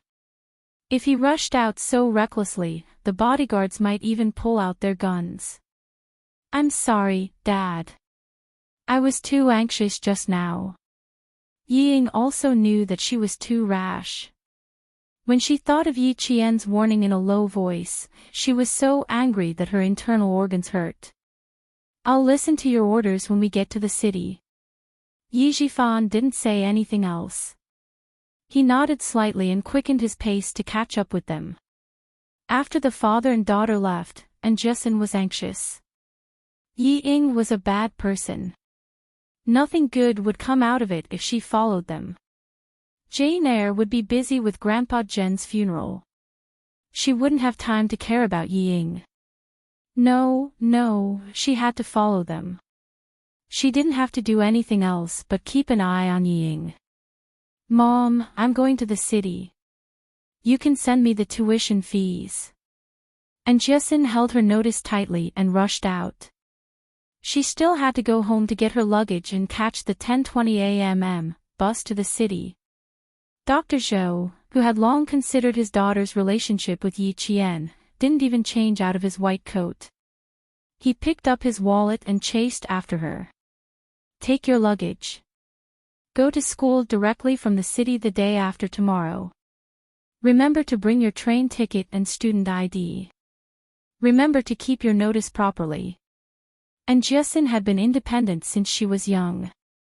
She didn't even ask her parents to send her to the provincial capital when she was in high school. Now that she was in university, she didn't need them to send her. And Jessin took a few $100 notes and a few dozen yuan of pocket money. She waved her hand and left the town hospital without looking back. From Fujian town to Anyang City, Yi Qian accompanied Uncle Jen, whose eyes were always closed, in the car. Xia Jinyuan, Commander Liu, Political Commissar Yen, and Principal Chen were with him. Commander-in-Chief Xia and the 2 school leaders were driven back to Anyang by Xia Jinyuan's car by the guards. They followed closely behind the army's car and went to Anyang together. At the end of August, the sun was very bright, and the temperature was always above 36 degrees. Uncle Jen's body couldn't be left there for too long. The funeral parlor vehicles arranged by the army were already waiting at the intersection of the provincial highway. On both sides of the vehicles, there were 10 soldiers in military uniforms and big brimmed hats, waiting for the arrival of the old squad leader. 6.5 hours later, as the car slowly drove out, 20 soldiers saluted and welcomed the old squad leader out of the car. The coffin covered with the national flag was carried out bit by bit. Under the gazes of the soldiers, the coffin was gently placed on the vehicle of the funeral parlor. The atmosphere was so solemn that it made people hold their breaths. The grief that pervaded the air had infected every resolute soldier. They saluted to express their respect for Uncle General Yi Qian didn't cry. Instead, he gently stroked the coffin and whispered to Uncle Jen, who was always in a deep sleep, "Grandpa, many soldiers from your most respected army came. They all came to send you off. Are you happy?" "I'm very happy, very happy. The army will always remember you. They will never forget your contributions to the country and the soldiers. Rest in peace. In the future, I will inherit your dedication just like they did. I will wholeheartedly repay my country and my army. I will never let you down, and I will never do anything that will bring shame to you." Chapter 1349. She said with a smile. She stood on the vehicle of the funeral parlor and saluted on behalf of Uncle Jen to the soldiers who were sending him off. Yi Ying, who was standing at the back, clenched her fists so tightly that her nails dug into her palms. Such a grand farewell ceremony. She let that wretched girl steal all the limelight. She let all the soldiers look at her. She always thought that she, Yi Ying, was the center of attention, but she didn't know when. Yi Qian stole all the limelight from her. All the students in her class surrounded Yi Qian. All the teachers praised Yi Qian when she was mentioned. Even the parents of her classmates thought that Yi Qian was a great person. She was an orphan who had no parents and had to look out for her just to make ends meet. What right did she have to get all this? What right did she have to be more dazzling than her, Yi Ying? Jealousy surged like a river, causing Yi Ying's facial features to distort. Her originally pretty face became distorted. She no longer looked like a pretty girl in her 20s. Instead, she looked as repulsive as a middle-aged woman in her 40s or 50s with a twisted mind. Yi Ying only saw that Yi Qian was the center of attention, but she didn't know that Yi Qian had won the respect of many soldiers, especially those who knew Yi Qian. The way they looked at Yi Qian was like how a comrade cared for a comrade and was worried for a comrade. However, Yi Zhifan knew that the situation was more complicated than usual. He even guessed that the lieutenant general might know Yi Qian. Also, he noticed that when Yi Qian got off and got on the car, the soldiers who escorted her all looked at her with familiar eyes. They looked at her with concern. It was obvious that they knew Yi Qian. How did they know Yi Qian? How did Yi Qian know them? No matter how big old Uncle Jen's network was, how could Yi Qian know the basic soldiers? The more he thought about it, the more frightened Yi Zhifan became. He suddenly realized that his daughter Yi Ying looked like she was about to rush up and fight Yi Qian at any moment. He was so frightened that his eyebrows twitched. He immediately pulled Yi Ying back. "Ying, if you don't learn to control your temper, how can you compete with Yi Qian?" "Dad, everything she has should belong to me, belongs to me. All of this belongs to me." Yi Ying didn't see the concern the soldiers had for Yi Qian, but she felt that the atmosphere was different. They all surrounded Yi Qian and belonged to Yi Qian. Yi Zhifan's face alternated between green and white as he suppressed the fire in his heart and scolded in a low voice, "Everything that belongs to you. Yi Ying, if you don't wake up, Dad's blinded by a leaf." She only had eyes for Yi Qian, but she didn't think too deeply about the fact that Yi Qian was where she was today because of her own efforts. I've said before that Yi Qian isn't worse than you, and you aren't worse than Yi Qian either. If it weren't for his only daughter, Yi Zhifan really didn't want to care. If it weren't for the person behind the jade pendant, he even wanted to give up on fighting with Yi Qian. Based on his daughter's current state, how could she compete with Yi Qian? I'm taking you to old Uncle Zhen's memorial service now. Before we know if Yi Qian knows that Lieutenant General, you're not allowed to act on your own accord. For his own career, for his daughter's future, he had no other choice but to fight for it. Yi Ying was really crying now. She didn't want to believe what she was seeing, and she didn't want to accept the fact that Yi Qian was stronger than her. Unfortunately, she didn't believe it. Even if she didn't want to, it was useless. Her father, who was always clear-headed, constantly reminded her that the wretched girl was stronger than her. Chapter 1350. Yi Zhifan had always known that his daughter could not accept the fact that Yi Qian was better than her, but that was the truth. Could it be that if she did not accept that Yi Qian was inferior to her, there should be a limit to how much she could deceive herself? Seeing his daughter break down into tears, Yi Zhifan did not try to stop her. Uncle Zhen, who had already passed away, should be crying bitterly. His daughter's crying fit the occasion. I don't even know when everything that Yi Qian had belonged to you. If you think about it that way, doesn't that mean that even her grades belong to you? To prevent his daughter from going crazy every time she saw Yi Qian, Yi Zhifan continued to reprimand her in a low voice. Do you think I don't know how you got your grades in middle school? You forced Yi Qian to write your name on the test papers he wrote, and you, on the other hand, wrote her name on your test papers. Yi Ying, who took everything that belonged to you?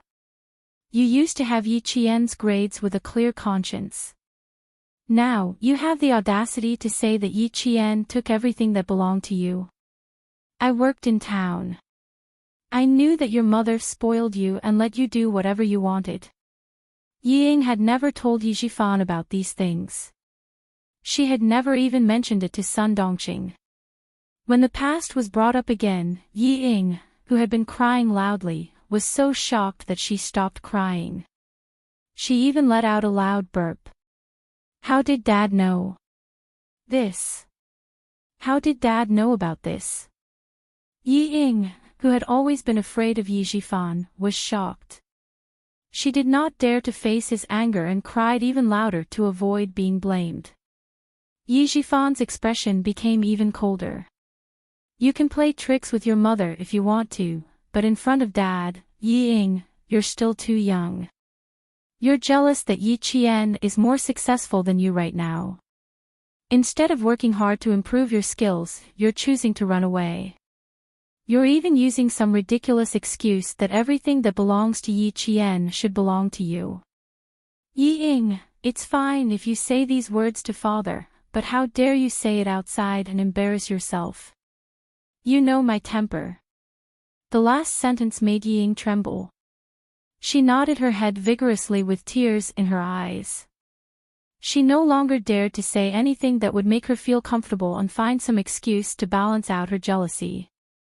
The reincarnated Yi Qian had long become a hurdle in Yi Ying's heart that she could not get over. As long as she was up against Yi Qian, Yi Ying, who was considered smart and shrewd, would become a completely different person. Not only did she look disgusting, even her IQ would plummet. After realizing this, Yi Zhifan made up his mind that before Yi Ying had enough confidence to face Yi Qian, it would be best if she did not face Yi Qian head-on, in case something happened. It had to be said that Yi Zhifan was smart. After realizing the crux of the problem, he immediately changed his strategy and did not let Yi Ying have a chance to compete with Yi Qian. He was also afraid that Yi Ying would be ruined by her jealousy. How could Yi Ying, who was forced by her father to recognize the truth, walk out of it so quickly? Jealousy was not cultivated in a day. Her jealousy grew day by day, and now it affected Yi Ying's normal judgment. If she could walk out of it, she would not be the Yi Ying of today. In addition, there was Sun Dongqing, who was a hindrance to his daughter and did not recognize the truth. She only believed that Yi Qian should be inferior. Yi Jifan wanted to nurture Yi Ying into the Yi Ying of his previous life. There was only one word to describe it: difficult. After lecturing for so long, Yi Jifan did not say anything else. He opened the car door and gestured for Yi Ying to get in. Call your mother and tell her to stay in Shuku village for the next few days. Don't go into the city. Chapter 1351. If Sun Dongqing came over and saw Yi Qian interacting with so many officers as if they were family, who knew what crazy things she would do? In the end, he would be the one to clean up the mess. Yi Ying, whose throat was twitching, nodded repeatedly. However, she felt a little guilty. Just a second ago, she was thinking how great it would be if Sun Dongqing were there. She even wanted to bring it up. But now that she saw Yi Jifan's expression, she did not dare to bring it up. Yi Ying had always been clear about who she could rely on in the family. The father and daughter pair continued to show up at Uncle Jen's memorial service. When he saw that there were soldiers standing guard outside, Yi Jifan could not help but lower his head. He even restrained his authority. Looking at Uncle Jen lying surrounded by white chrysanthemums, Yi Jifan, who had placed a chrysanthemum on top of him, felt very upset. If he had known earlier that Uncle Jen knew so many prominent officers, he would never have let Yi Qian go with him. Instead, he would have let his daughter go over to show filial piety to him. Unfortunately, he found out too late. Yi Qian, whom he had groomed, had become a direct family member in everyone's hearts. Seeing that every guest who bowed would comfort Yi Qian, Yi Jifan could only sigh. The memorial service lasted from 3 p.m. to 5 p.m. Uncle Jen did not like to be extravagant when he was alive. Before he died, he had told them not to inform too many people, so the military followed his instructions and did not make it too extravagant. After the death of a first-rank sergeant major who existed in the legends and whom even the highest leaders had to address as old squad leader, only the people who sent him off were from the military. Major General Yang of the army could not get away because of some matters at a certain base, so he personally called to pay his respects. The people coming in and out of the memorial service were all soldiers in uniform. And Jesin, who had been keeping a close eye on Yi Ying, did not even dare to breathe loudly. She stood carefully in a corner, determined not to show her face and only paid attention to Yi Ying's whereabouts. Why are you standing here so sneakily? Someone suddenly patted Jesin on the shoulder from behind, scaring her so much that her heart skipped a beat. She turned around and saw Jesin patting her chest lightly. It's you. You scared me. The T6 combatant raised his eyebrows. You have a good memory. You still remember me. I'm not stupid. Jesin mumbled and ignored the man who was said to be a soldier. She looked at Yi Ying again. Where was she? Where is he? Her bright eyes instantly widened. His line of sight hurriedly searched through the crowd of dark green people. A second ago, they were still there, but the next second, they were gone. The T6 combatant, who was dressed in casual clothes, followed her gaze and looked into the crowd. Seeing that she seemed to be looking for someone, he could not help but ask, "Who are you looking for? Do you need my help?" "I'm looking for a very annoying person. I've been keeping a close eye on her. Just now, you patted me, and the next thing I knew, Mrs. Gong was gone." And Jesin was a little anxious. The memorial service was coming to an end. On the main stage, Commander Liu was talking about Uncle Jen's glorious life. Soon, Uncle Jen's body would be cremated. At the last minute, Yi Ying could not be allowed to ruin it. If she did not say who she was looking for, the T6 really could not help. Hence, he asked her softly, "Tell me about the attire of the person you're looking for." It's better to have two people look for him than one. That was true. And Jason immediately told him about Yi Ying and Yi Jifan's attire. After that, she said solemnly, this father and daughter pair were very mean to Yi Qian, especially that woman. She bullied Yi Qian since she was young. Tell me immediately after you find him. The T6 combatant was dressed in casual clothes. In order to get closer to a pure and innocent girl, he gave off a clean vibe like the big brother next door. Coupled with his delicate appearance, and Jason did not think that the T6 combatant was a soldier even after meeting him 3 times. Because he did not look like one at all. Chapter 1352. After saying that in a commanding tone, and Jason urged him to help her quickly. Help me go over there and take a look. You must not let the father and daughter get close to Yi Jian, and you must not let him get close to the general who is said to have the highest military rank. It's the lieutenant general, the T6 combatant corrected her and said thoughtfully, in that case, I'll take you to the lieutenant general's side to take a look. Maybe the person you're looking for has already been found by the lieutenant general. Commander-in-Chief Xia had suddenly appeared in Anyang City at the memorial service of a sergeant major.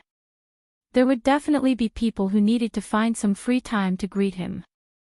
Seeing that she was wholeheartedly thinking of Yi Qian, a smile flashed across the T6 combatant's eyes. When the memorial service for his former squad leader was over, he had to ask her for her contact information. On the other hand, although she looked carefree, she was actually very meticulous.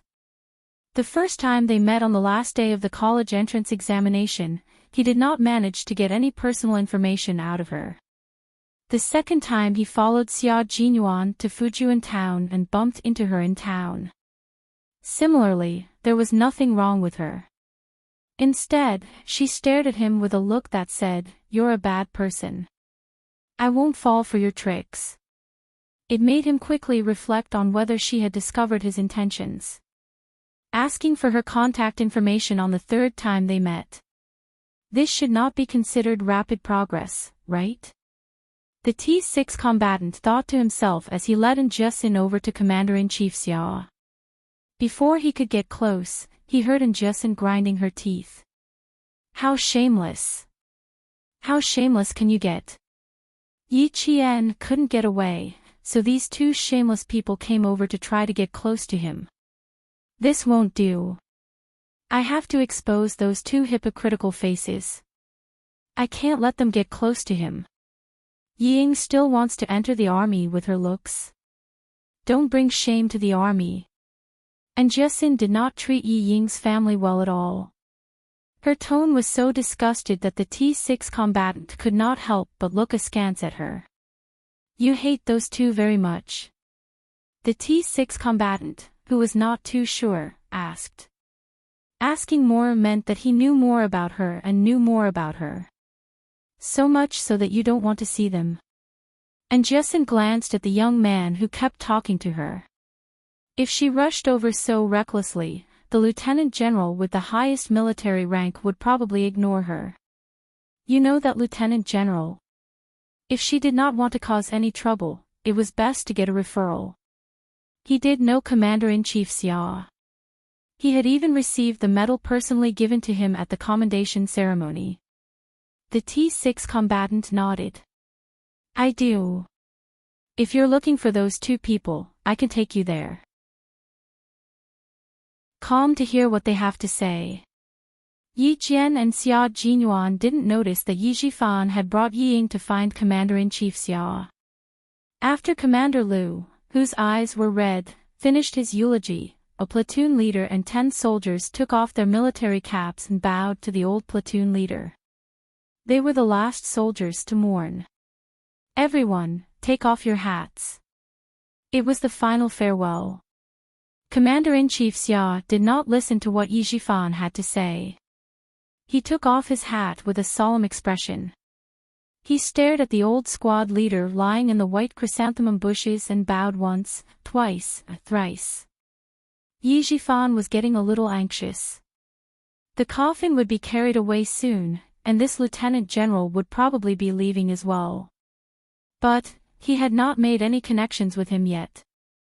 When Enjusin, who had already walked over, saw this, she immediately stopped in her tracks and sneered at Yi Ying. Disgusting people should not have appeared at Grandpa Jen's memorial service. They even wanted to find an opportunity to get Yi Ying into the army. How shameless. Chapter 1353. The Lieutenant General did not pay any attention to them, so you can rest assured. When the T6 combatant saw Commander-in-Chief Xiao walking straight to the front, he reminded him softly, the Lieutenant General has bodyguards around him, so the two of them won't be able to get close to him easily.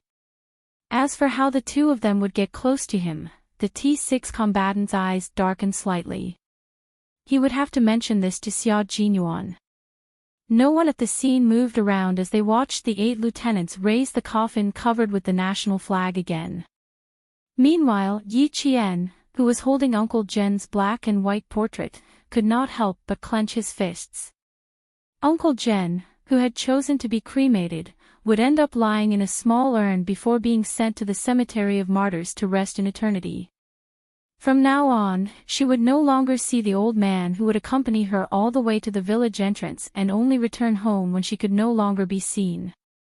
From now on, she would no longer be able to hear the old man's kind voice or his hearty laughter. Let's go. Xia Jinyuan gently supported the strong-willed girl who made his heart ache. He said gently, we're going to send Uncle off for the last time. We're going to send him to his old comrades who sacrificed themselves in the army. Yi Qian took a deep breath and nodded slightly. Yes, Grandpa said he missed his former comrades and wanted to return to their side so they could sing the Long March song together and relive those difficult times together. The coffin was carried by the 8 lieutenants. Yi Qian was still walking at the front, but this time, she was accompanied by Xia Jinyuan and Commander-in-Chief Xia. When Yi Jifan, who still wanted to chase after them, saw this, he immediately pulled Yi Ying to the cemetery of martyrs. This was the extent of Yi Jifan's capabilities. Knowing that it would be useless even if he followed them, he decided to go to the cemetery in advance and wait there. He could also go over to see if there was anything he could do to help. Ever since Yi Ying saw her father talking to the lieutenant general who was said to have the highest military rank at the scene, she was so impressed that she did not express her opinions casually anymore. Otherwise, she would not have said that, the older, the wiser. When you get to the cemetery, find an opportunity to do something for yourself. Be conspicuous and flexible. You have to let the lieutenant general and the others see what you're doing at a glance, even if they only take a glance at you. Ying, that's what impressions are, understand? Yi Ying, who was convinced, humbly listened to his advice. She knew that her father was capable, but she had never seen someone as powerful as him.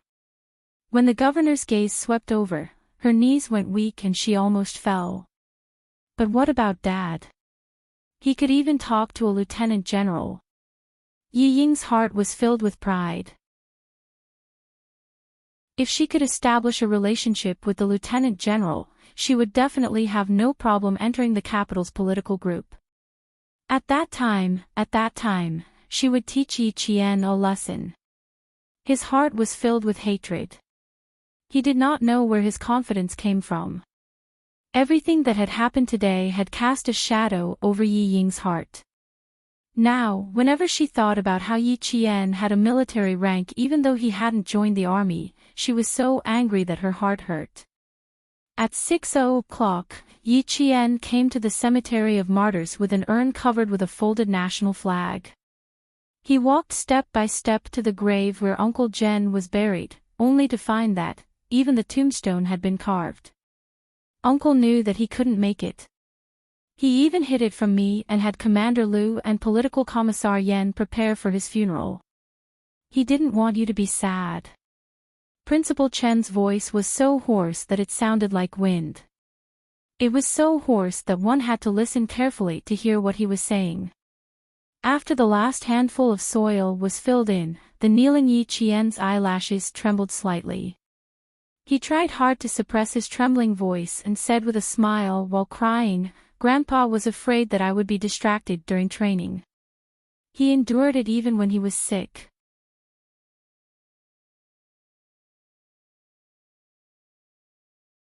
It's not good to fall in front of so many soldiers.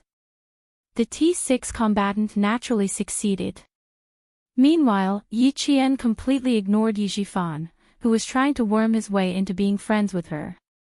When he appeared at the memorial service, she knew what the Yi family was up to. If she were to speak now, with Yi Jifan's scheming mind, he would definitely act like he was very close to her and ignore her. He would be the only one in the show. "Yi Jifan, I don't want to embarrass you at Uncle's funeral. Please leave." Principal Chen would not let him go. He took a step around Yi Qian's right and gestured for him to leave. "You may leave now." Xia Jinyuan was not so polite. He immediately called for the guards and said coldly, "Take this gentleman away." Was he trying to ride on Yi Qian's coattails? That would depend on whether he had the ability to do so. Chapter 1355. Xia Jinyuan, on the other hand, was not as courteous. He said that he wanted to take the man out. From the word take, one could tell how much disdain he had for Yi Jifan's actions. The guards were all trained in martial arts. When they stood in front, their murderous aura was immediately released, unlike Xia Jinyuan and the others who knew how to restrain themselves. Yi Jifan had cultivated his temper well and had a certain level of martial arts. When he heard what was said, although his face darkened, he was still able to maintain the demeanor of an official. He looked at the young major who was not at all courteous to him and narrowed his eyes slightly as if he was thinking about something. Then he gave Yi Qian a meaningful smile. "Looks like it won't be long before Uncle will be able to attend your wedding." This man was already a major at such a young age. Yi Qian, a captain, could be considered to have made connections with someone of a higher social standing.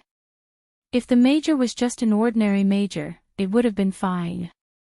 However, this person gave off an unfathomable feeling and an extraordinary aura of nobility. This was not a good feeling. Old Uncle Zhen only knew high-ranking military officials. Ordinary soldiers were probably not worthy of his attention.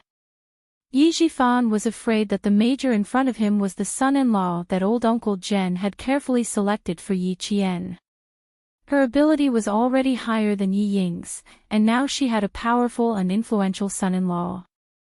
Yi Jifan's temples were throbbing, and he couldn't help but purse his lips. If she had a powerful and influential son-in-law to help Yi Qian, his daughter would have to live in Yi Qian's shadow for the rest of her life. What scared him even more was that he did not know what the person behind the jade pendant was planning. He still did not know who the person behind the jade pendant was and why they promoted him. Even though he had been promoted, Yi Jifan, who had a smooth career, had never felt at ease. He was afraid that one day, he would fall from the clouds. He was afraid that one day, Yi Qian would become so powerful that the person behind the jade pendant would come looking for him. He was even more afraid that one day, he would lose everything that he had now. That was why he wanted Ying to stand out and suppress Yi Qian. The more he thought about it, the more things did not go according to his plan.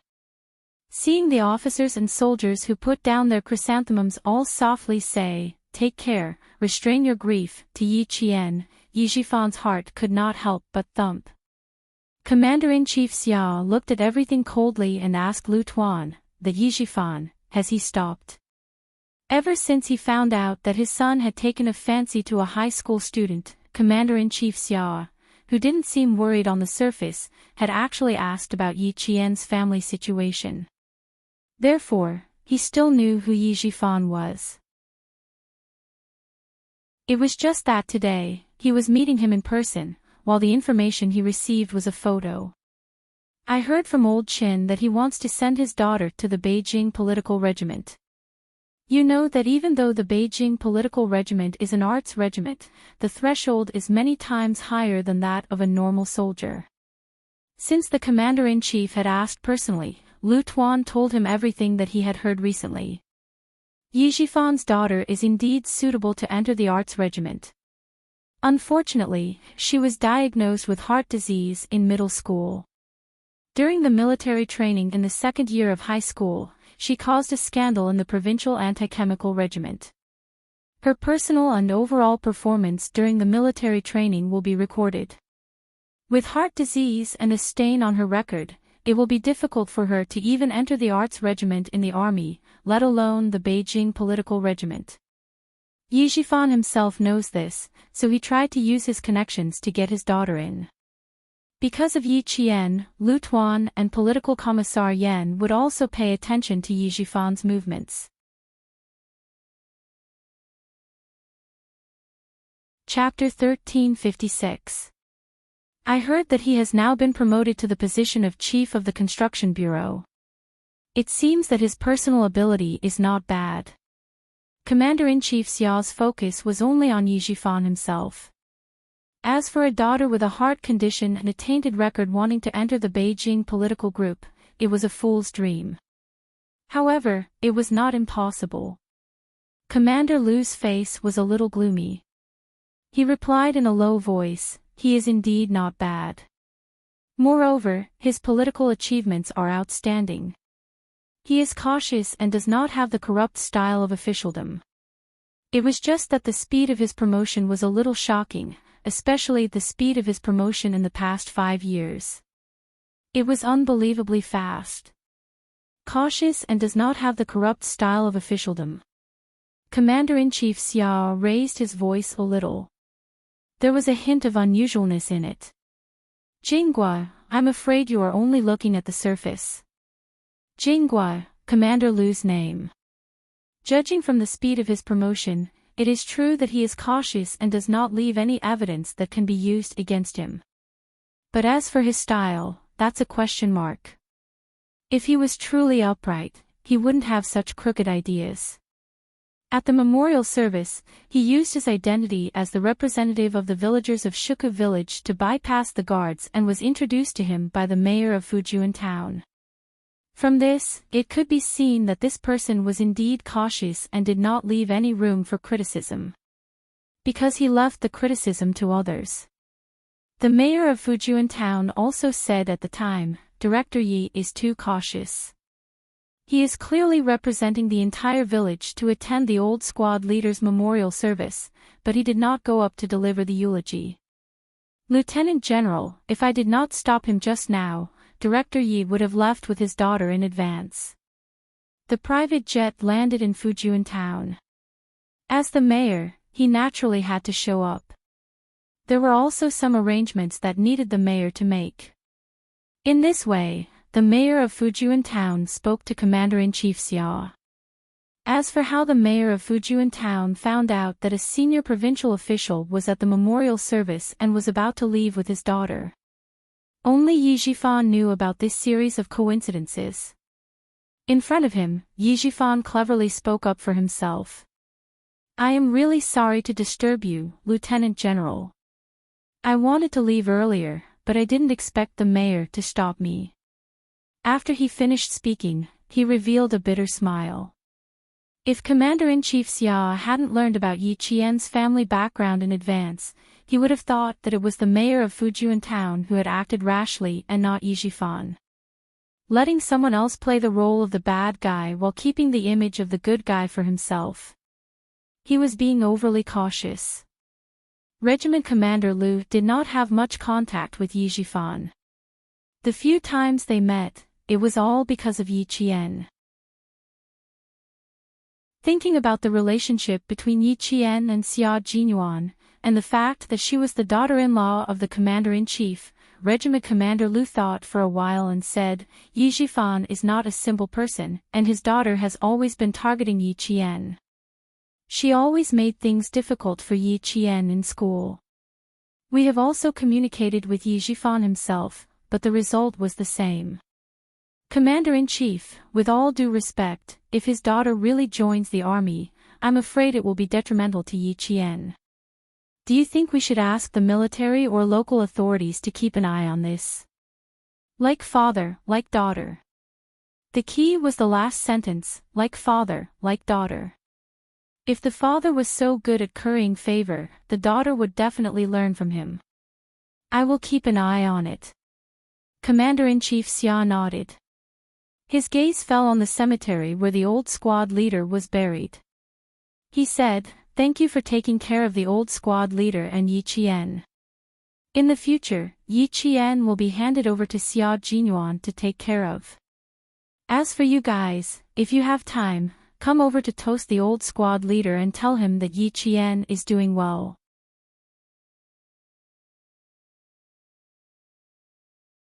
Chapter 1357. The funeral was nearing its end. After Political Commissar Yen finished his last eulogy, the 4 first lieutenants walked to the front of the grave with 2 wreaths in their hands. They placed the wreaths on the ground and saluted.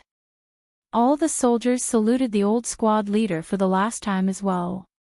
The old squad leader, who had dedicated his life to the army selflessly, would be buried here forever. It only took half a day from Uncle Jen's death to his burial. Everything was done according to Uncle Jen's wishes. They accompanied Uncle Jen on his last journey in an orderly manner. Yi Qian watched the soldiers leave one by one. She said softly to Xia Jinyuan, who was accompanying her, "I want to be alone with Uncle General Captain Xia, please tell the Lieutenant General." "Thank you." She hadn't had a good chat with Uncle Jen since she came back. She wanted to talk about what kind of training she had done during the summer vacation. She really wanted to be alone with him and tell him everything that was on her mind. Xia Jinyuan gazed deeply at Yi Qian. He raised his hand and stroked her cheek with his slender fingers. He said softly, "Okay, we'll wait for you outside the cemetery. Yi Jifan is still outside. I'll go out and deal with him first." "Okay, be careful to hide your identity. Yi Jifan is sly and shrewd. Be careful that he doesn't tell you anything," Yi Qian reminded her. Yi Jifan was a calculative person. He could figure out what was going on with just a few words. When talking to him, she had to be careful and not panic. She continued, "He probably approached the commander-in-chief because he wanted to send Ying into the army. Today, such a high-ranking officer came to the army. We have to be careful of him. He's pretending to be close to the commander-in-chief." Yi Qian had never let down her guard against Yi Jifan. However, she had always kept Uncle Jen's words in mind. Before she was in a position that Yi Jifan couldn't shake, it was best to lay low. Xia Jinyuan didn't want her to worry. He stroked her firm eyebrows and said, "I know. You should talk to your uncle." Yi Qian believed in Xia Jinyuan's abilities. Hearing this, he gently removed his hand and smiled. "Go ahead. Thank you for your hard work." With him around, Yi Jifan wouldn't be able to cause too much trouble. Yi Qian looked forward and the smile on his face deepened. He asked Xia Jinyuan, who had yet to leave, "When did T6 arrive?" "He's been in Fujian town this summer and will only return to the unit in mid-September." Xia Jinyuan raised his eyebrows when he saw his comrade guarding Enjusin closely. It seemed that he really intended to pursue Enjusin. "I'll head over first. I'll pick you up in an hour." Yi Qian looked at the time. "You don't have to pick me up. I'll come down on my own. Captain Xia, please help me take care of Uncle Qin. I'm a little worried." After his grandfather left, Uncle Qin hid his sadness deeply so that she wouldn't worry. However, no matter how deeply he hid it, she could still see it from his tired eyes. She was always able to take care of the people around her and care for those who cared about her. "Okay, you don't have to worry about anything outside. I'll take care of everything. The soldiers had already left, and it was just the two of them. Xia Jinyuan patted her shoulder gently and turned to leave. The surroundings quieted down. It was 6:00 in the evening, and the golden and orange sunset spread out beautifully. The faint golden light shone down on the mountains and rivers, making them look like they were plated with gold. It added a touch of magnificence to the mountains and rivers. The sun had completely set, and a crescent moon was already hanging in the sky. Half of it was cold, while the other half was fiery. The beauty of the two different views of the sky was something that even a master would find difficult to draw. Chapter 1358. The kneeling Yi Qian's eyes were red as he stared at the old man's black and white photo. He said softly, "Grandpa, I went to the beach to train during the summer vacation. I joined the only amphibious frogman commando team in our country that doesn't belong to any military region. The training was very tough. The first day, the captain made me wear the special frogman shoes and run along the beach. Luckily, when you and Principal Chin trained me, there were sandbags tied to your calves. I didn't embarrass myself on the first day and stayed smoothly. Captain Xia told me that the captain who trained me was a capable person. His training was known for being harsh. His comrades in the army all called him Demon King, but I don't think it was given by his comrades. It was his own code name. The training was indeed harsh. For the first 10 days or so, I only had about 3 hours of sleep every day. The rest of the time was spent on training. Diving training, weight diving training, underwater shooting training, combat training, as well as swimming from one island to another while wearing a rubber diving suit and weapons. It was very tough, but it was also very fulfilling. I also learned professional knowledge that I never received before. Grandpa, I like this kind of training. I feel that it's very interesting. No matter how tough it is, I can endure it. After sleeping, I can continue. My comrades in the team all say that I'm too scary and that it makes them feel pressured. Back then, her grandfather saved her from the Yi family and secretly found Principal Chin to train her. He trained with her in the high mountains and cold lands. When the heat was unbearable, he even accompanied her to the desert. He only let her go when she slowly gained a foothold and received Uncle Chen's complete approval. It could be said that in this life, she was able to achieve what she had today because of her grandfather's guidance. He was like a lamp. No matter where she went, he would illuminate her direction and tell her not to go astray and lose herself. He knew that she hated Yi Jifan's family and was afraid that she would do something out of line at such a young age. He constantly reminded her to set her sights on the long term and find her own path first. She shouldn't be in a hurry for quick results. She shouldn't throw an egg at a rock and ruin her own foundation. She recalled all of this as if it had just happened yesterday. When the training ended, I actually didn't want to leave. Captain Xia told me that he would send me over during the winter break.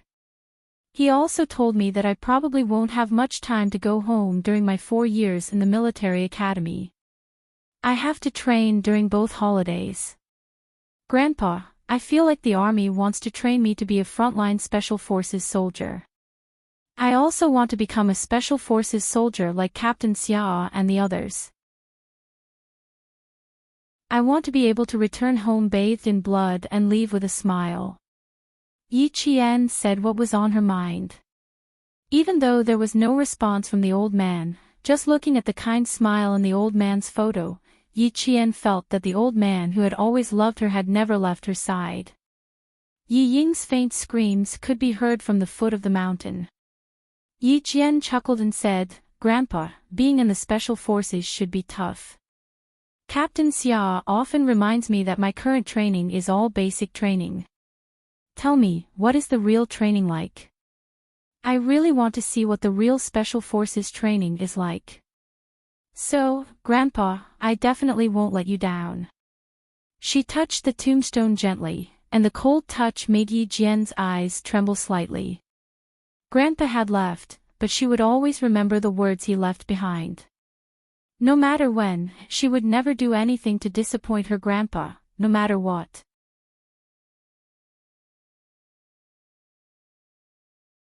Chapter 1359. I'll come to see you again next time. Yi Jifan, whom you don't want to see, is here with his daughter. I have to go down and deal with it. Yi Ying. You're right. As long as I stand up, Yi Ying can only watch. In the future, she can only watch me. The last sentence was so low that it was cold, accompanied by a sword-like sharpness.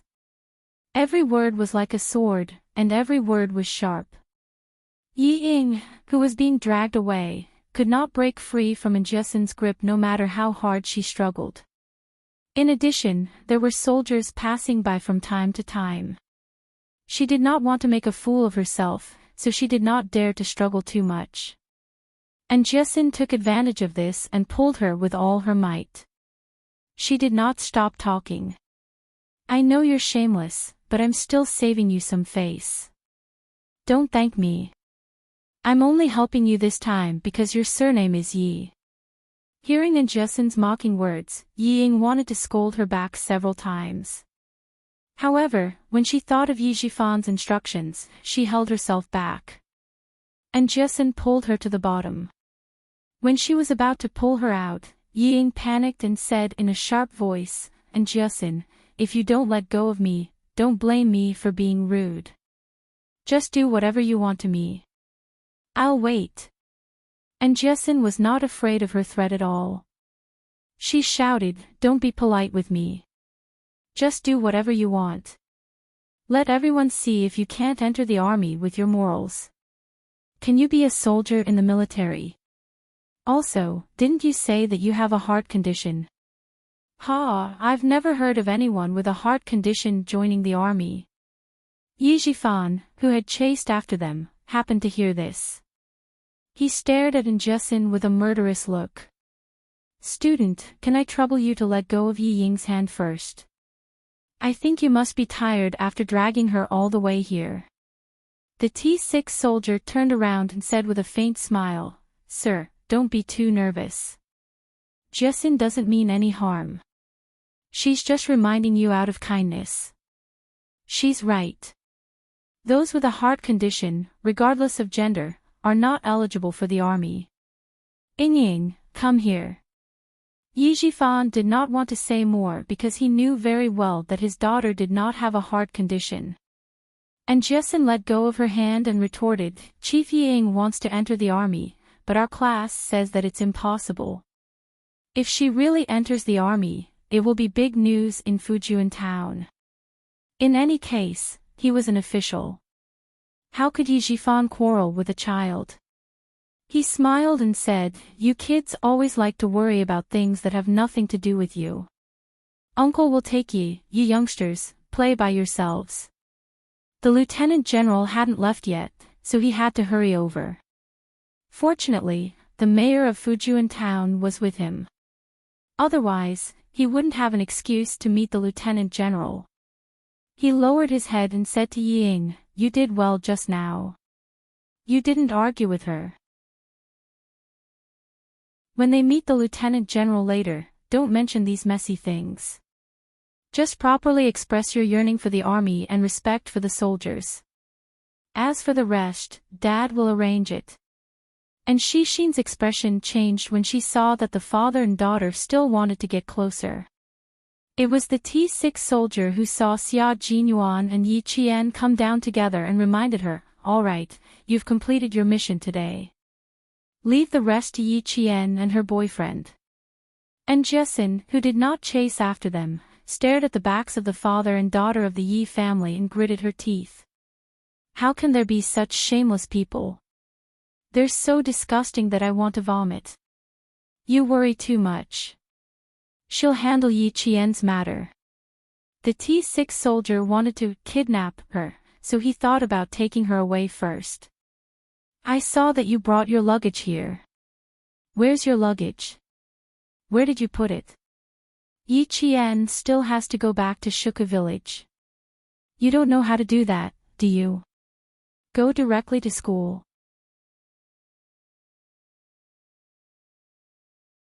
Chapter 1360. And Jessin did not know what the young man in front of her was thinking. When she heard that, she told him the truth. I'm not going back. I'll take the train to school tomorrow and leave my luggage at the hotel. I'll head to the hotel tonight as well. She was such an honest girl, and she should be his. The T6 combatant's thoughts kept popping up in his head like bamboo shoots after the spring rain. The more he looked at the girl in front of him, the more he liked her. As expected of someone who could hang out with Yi Qian. Her qualifications, her looks, and her IQ were really not bad. She had courage and even more courage. She could even teach the daughter of the construction bureau chief a lesson without trembling. Wasn't that courage? Why are you looking at me like that? And Jessin, who was being targeted, felt that something was off with the other party's gaze. Out of instinct, she put some distance between them. Aren't you Yi Qian's boyfriend's friend? Why aren't you going over? Why do you keep following me? She did not know if she was being too careless, but she did not realize that this person was a soldier. Yi Qian's boyfriend was a soldier. At least she had seen him in uniform before. But as for him... And Jessin's gaze swept across the T6 combatant, and the suspicion in her eyes grew even stronger. He was not too fair, but he was not too dark either. His looks were passable, and his clothes were quite clean. It was just that he was too clean. He did not look as strong as the soldiers she had seen before. He couldn't be a fake soldier, could he? And Jessin was making some wild guesses. Although the T6 combatant could not guess what she was thinking, from her expression, his intuition told him that it was definitely not a good idea. He immediately straightened his expression and said, I'm comrades with Yi Qian. I followed her all the way here. Now that Yi Qian and the others don't have time to take care of you, there's a rule in the army that a comrade's friend is his friend. Now that they don't have time, I'm obligated to take care of you. His excuse was not just any kind of high-sounding one. But Jessin had to listen to him fully. She blinked and smiled. There's no need for that. I think you should go and help Yi Qian now. That Yi Jifan is not easy to deal with. As for Yi Ying, she'll have her share of opportunities no matter where she goes. It's only because there are people watching her that she can. Go help Yi Qian. I can go back to the hotel on my own. The T6 combatant, who was rejected, did not pester him.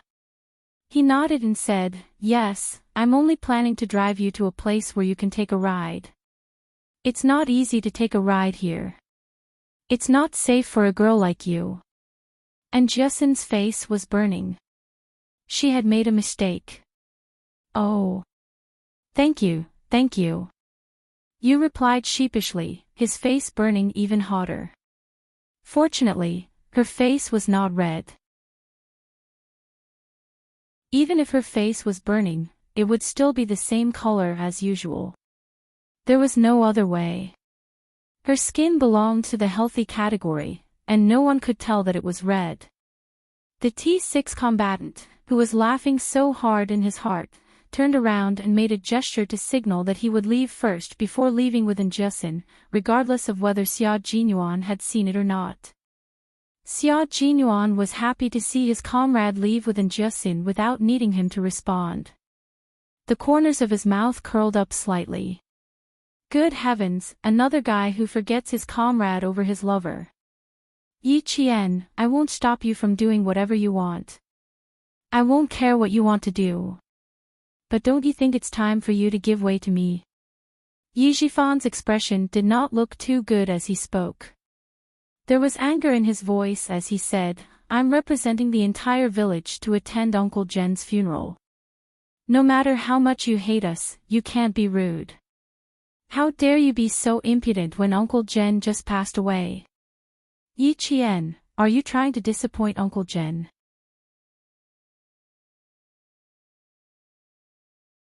Chapter 1361.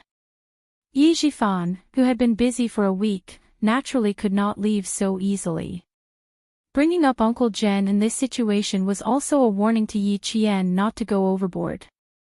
If they really got into a fight, she would be the one to lose face, as well as Uncle Jen, who had raised her. After being an official for more than 10 years, Yi Jifan always knew how to manipulate others, how to control them, and how to use them. You are still young and immature. As your elder, I can't let you do as you please, and I don't want to argue with you.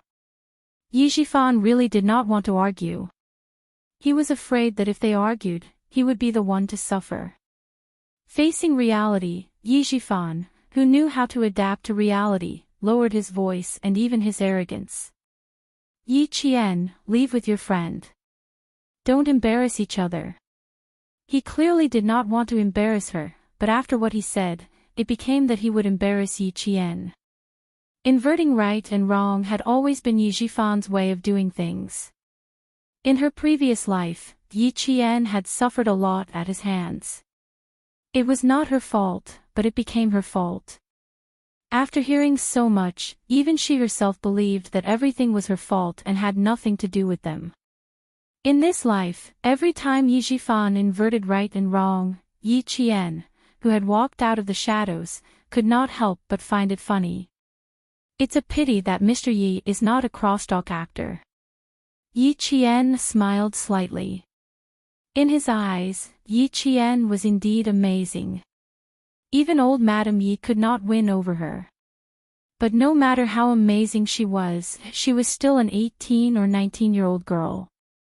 Now that Uncle Jen was gone, the tea had cooled down. So what if Uncle Jen knew so many military officers when he was alive?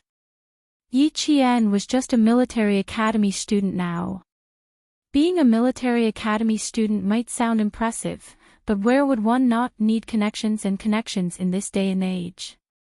It might sound impressive, but that would only happen in the future. Without old Uncle Jen, Yi Qian was like a baby eagle with broken wings. It would take a long time for him to fly. I just left, and you're already in the mood to kick up a fuss with me. Yi Qian, the soldiers in the army haven't left yet. If you're a sensible person, let me give you a piece of advice.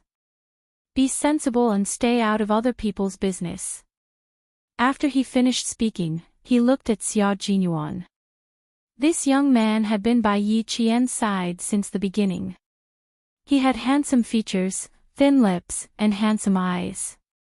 There was a hint of a smile between his brows, which made him look like someone not to be trifled with. Who was this person? What was his identity? Yi Qian hurriedly chased after him and stopped him from talking to him. Was it because he was afraid of the young man? Yi Jifan's eyes gradually darkened. If Yi Qian was afraid of the young man, then his military rank must be higher than hers, and his position must be higher as well. The rank of captain was the highest among lieutenants. It was also the rank of deputy battalion commander, company commander, and deputy company commander. It was one of the main military ranks in the army. It could be said that for Yi Qian to be a captain at her age, it was already quite good.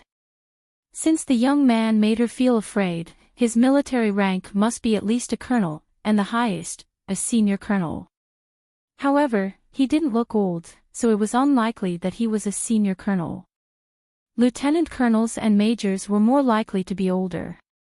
Looking at his aura, it was obvious that he must have lived in a good environment. That was why he didn't say anything, and just stood there, giving off an oppressive feeling. That meant that Yi Qian's current backer was most likely him.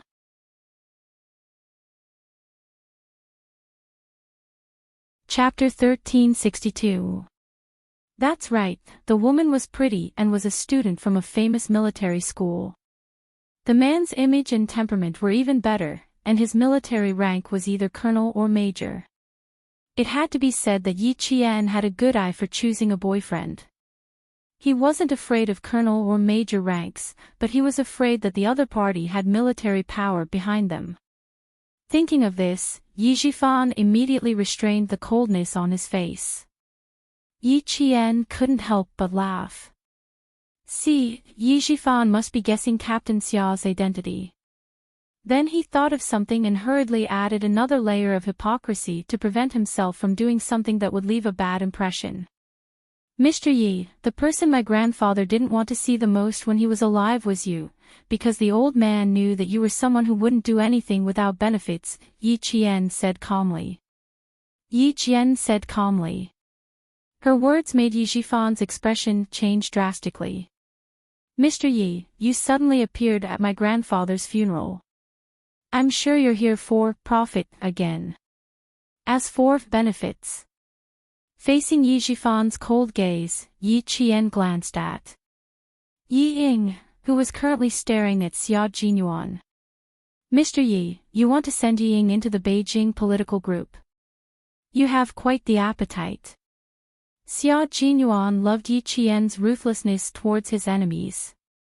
Hearing this, his thin lips curved slightly, revealing a smile that was 3 parts lazy and 7 parts noble. Yi Ying, who had been staring at him all this time, was instantly shocked. The young man beside the wretched girl. She had seen him before, and it was when she was in the province's #1 middle school. Yao Jing, that's right, Yao Jing was the first one to notice this man. She even instigated her to ask for this man's contact information. In the end, before she could even open her mouth, she was ignored by him. At the time, she only felt embarrassed, but she still had to coax Yao Jing, so she could only pretend not to care. After almost 2 years, seeing the young man who had embarrassed her once again, Yi Ying's face turned green and white. It was wonderful. It turned out that this man had come to the school to look for Yi Qian that year. When Yi Qian was speaking, Yi Ying also said softly, Dad, this man should be acquainted with Yi Qian. I met him in my 2nd year of high school. Yi Ying always remembered the people who had embarrassed her. He came to the provincial first high school to look for Yi Qian. If I remember correctly, it must be him. You've seen him. Yi Jifan, who was listening from both sides, had a slight change in his gaze. He asked his daughter first, when you saw him, was he in his military uniform or casual clothes? Casual wear. Yi Ying glanced at Xia Jinyuan and whispered, I only saw him once and never saw him again. Dad, I'm afraid their relationship isn't that simple. He didn't wear a military uniform. Even his uncle's funeral didn't wear a military uniform. Could it be that he had guessed wrongly and the other party wasn't a soldier at all, but a son of a wealthy family? No, that's not right. The average son of a wealthy family didn't have the aura he had. It was an indescribable aura. He only felt that the other party's identity was definitely not simple. He accompanied Yi Qian to send off Uncle Zhen, stood beside Yi Qian during the memorial service, and accompanied him all the way to the funeral. The relationship between the two of them might have been approved by Uncle General couple, relative, or someone else. Yi Jifan clenched his fists.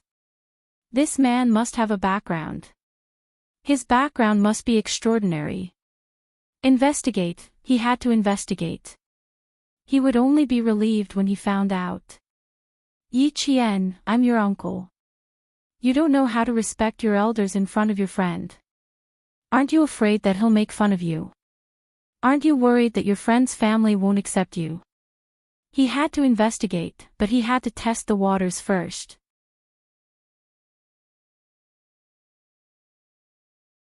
Chapter 1363. Yi Jifan narrowed his eyes and looked at the young man who made him nervous. He sighed and said, My niece has been used to being wild since she was young. I didn't expect that she would be able to find a young man like you. If she does anything wrong, I hope that you and your family will not blame her for being an orphan since she was young. Please teach her to change slowly. Rich, Powerful families would never tolerate their daughter-in-law being an ignorant woman who didn't know how to respect her elders. If the younger generation insisted on marrying her, they would definitely send someone to teach Yi Qian the most basic etiquette even if they agreed. No matter what era it was, the rich and powerful families would always pay attention to the rules. Let's see how the other party will respond. Although it was just 2 sentences, every word was full of traps and deep meaning. Xia Jinyuan raised his eyebrows and said slowly, "You're being nosy. Mr. Yi, why don't you take care of your daughter first? Mr. Yi, your daughter really doesn't know how to be polite by staring at me." That's true.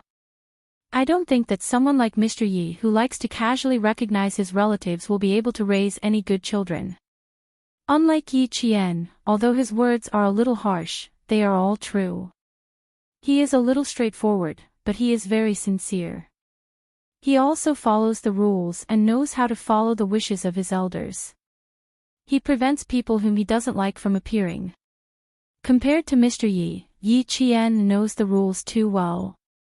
Yi Zhifan originally wanted to test Yi Qian, but who knew that he would be ridiculed by the other party? His eyes flashed with a hint of ruthlessness. He immediately faced Yi Qian again and said, "Yi Qian, I'll walk my path and you'll walk your path. Don't overstep your boundaries." Mr. Yi said it well. "You walk your path and I'll walk my path. Please leave immediately from my grandfather's funeral." Yi Qian pointed in the direction of the cemetery exit with a ruthless look in his eyes. His voice was as cold as the first snowfall, carrying with it the chill of winter. "Ying wanting to join the capital political group has nothing to do with me, but you want to curry favor at my grandfather's funeral. Mr. Yi, do you think I'm easy to bully?" Her vicious aura had always been heavy, and now that she was out of the battlefield, she carried a bloodthirsty murderous aura. Her gaze suddenly changed, and her voice suddenly turned cold. That vicious aura that made one's hair stand on end suddenly whizzed over. Ying was so shocked that she couldn't help but take a step back. In that second, Ying felt a chill at the back of her neck, as if there was a sharp knife at her neck, and her life was in danger. Looking at Yi Jian in her military uniform and her epaulets, Ying, who was already lacking in confidence, was so shocked that cold sweat broke out on her back. She was afraid, but she was also deeply unwilling to accept the result. He was unwilling to accept this. The wretched girl who was inferior to her in every aspect had become a soldier with a military rank, while she still had nothing. He still had nothing. It's all her fault, it's all her fault. She forced her to get a fake certificate from the hospital, forced her to make a fool of herself during the military training, and even caused her to lose the right to take the college entrance exam. It's all her fault. It's all her fault. Hate, too much hate. She hated that she couldn't kill her. Kill her. Her unwillingness to accept this, her deep jealousy and hatred twisted Yi Ying's entire heart. Other than her face, which still had some redeeming qualities, she no longer had any charisma. She also couldn't find the confidence and arrogance she had in her previous life, as well as the arrogance she had in front of Yi Qian. In this life, Ying only knew that she was unwilling to accept this, but she didn't know how to reflect on herself. It could be said that in this life, she was already pretty much ruined. 19-year-old Ying, don't be too anxious. There's more to come. You're tuning into the LoveLore Library YouTube channel. We're so grateful for your support, and don't forget to subscribe to join us on this incredible journey through captivating stories. Your generosity through donations truly makes a world of difference, as it's the primary source of revenue that allows me to expand and enhance this channel for you. Thank you from the bottom of my heart for being a part of this adventure.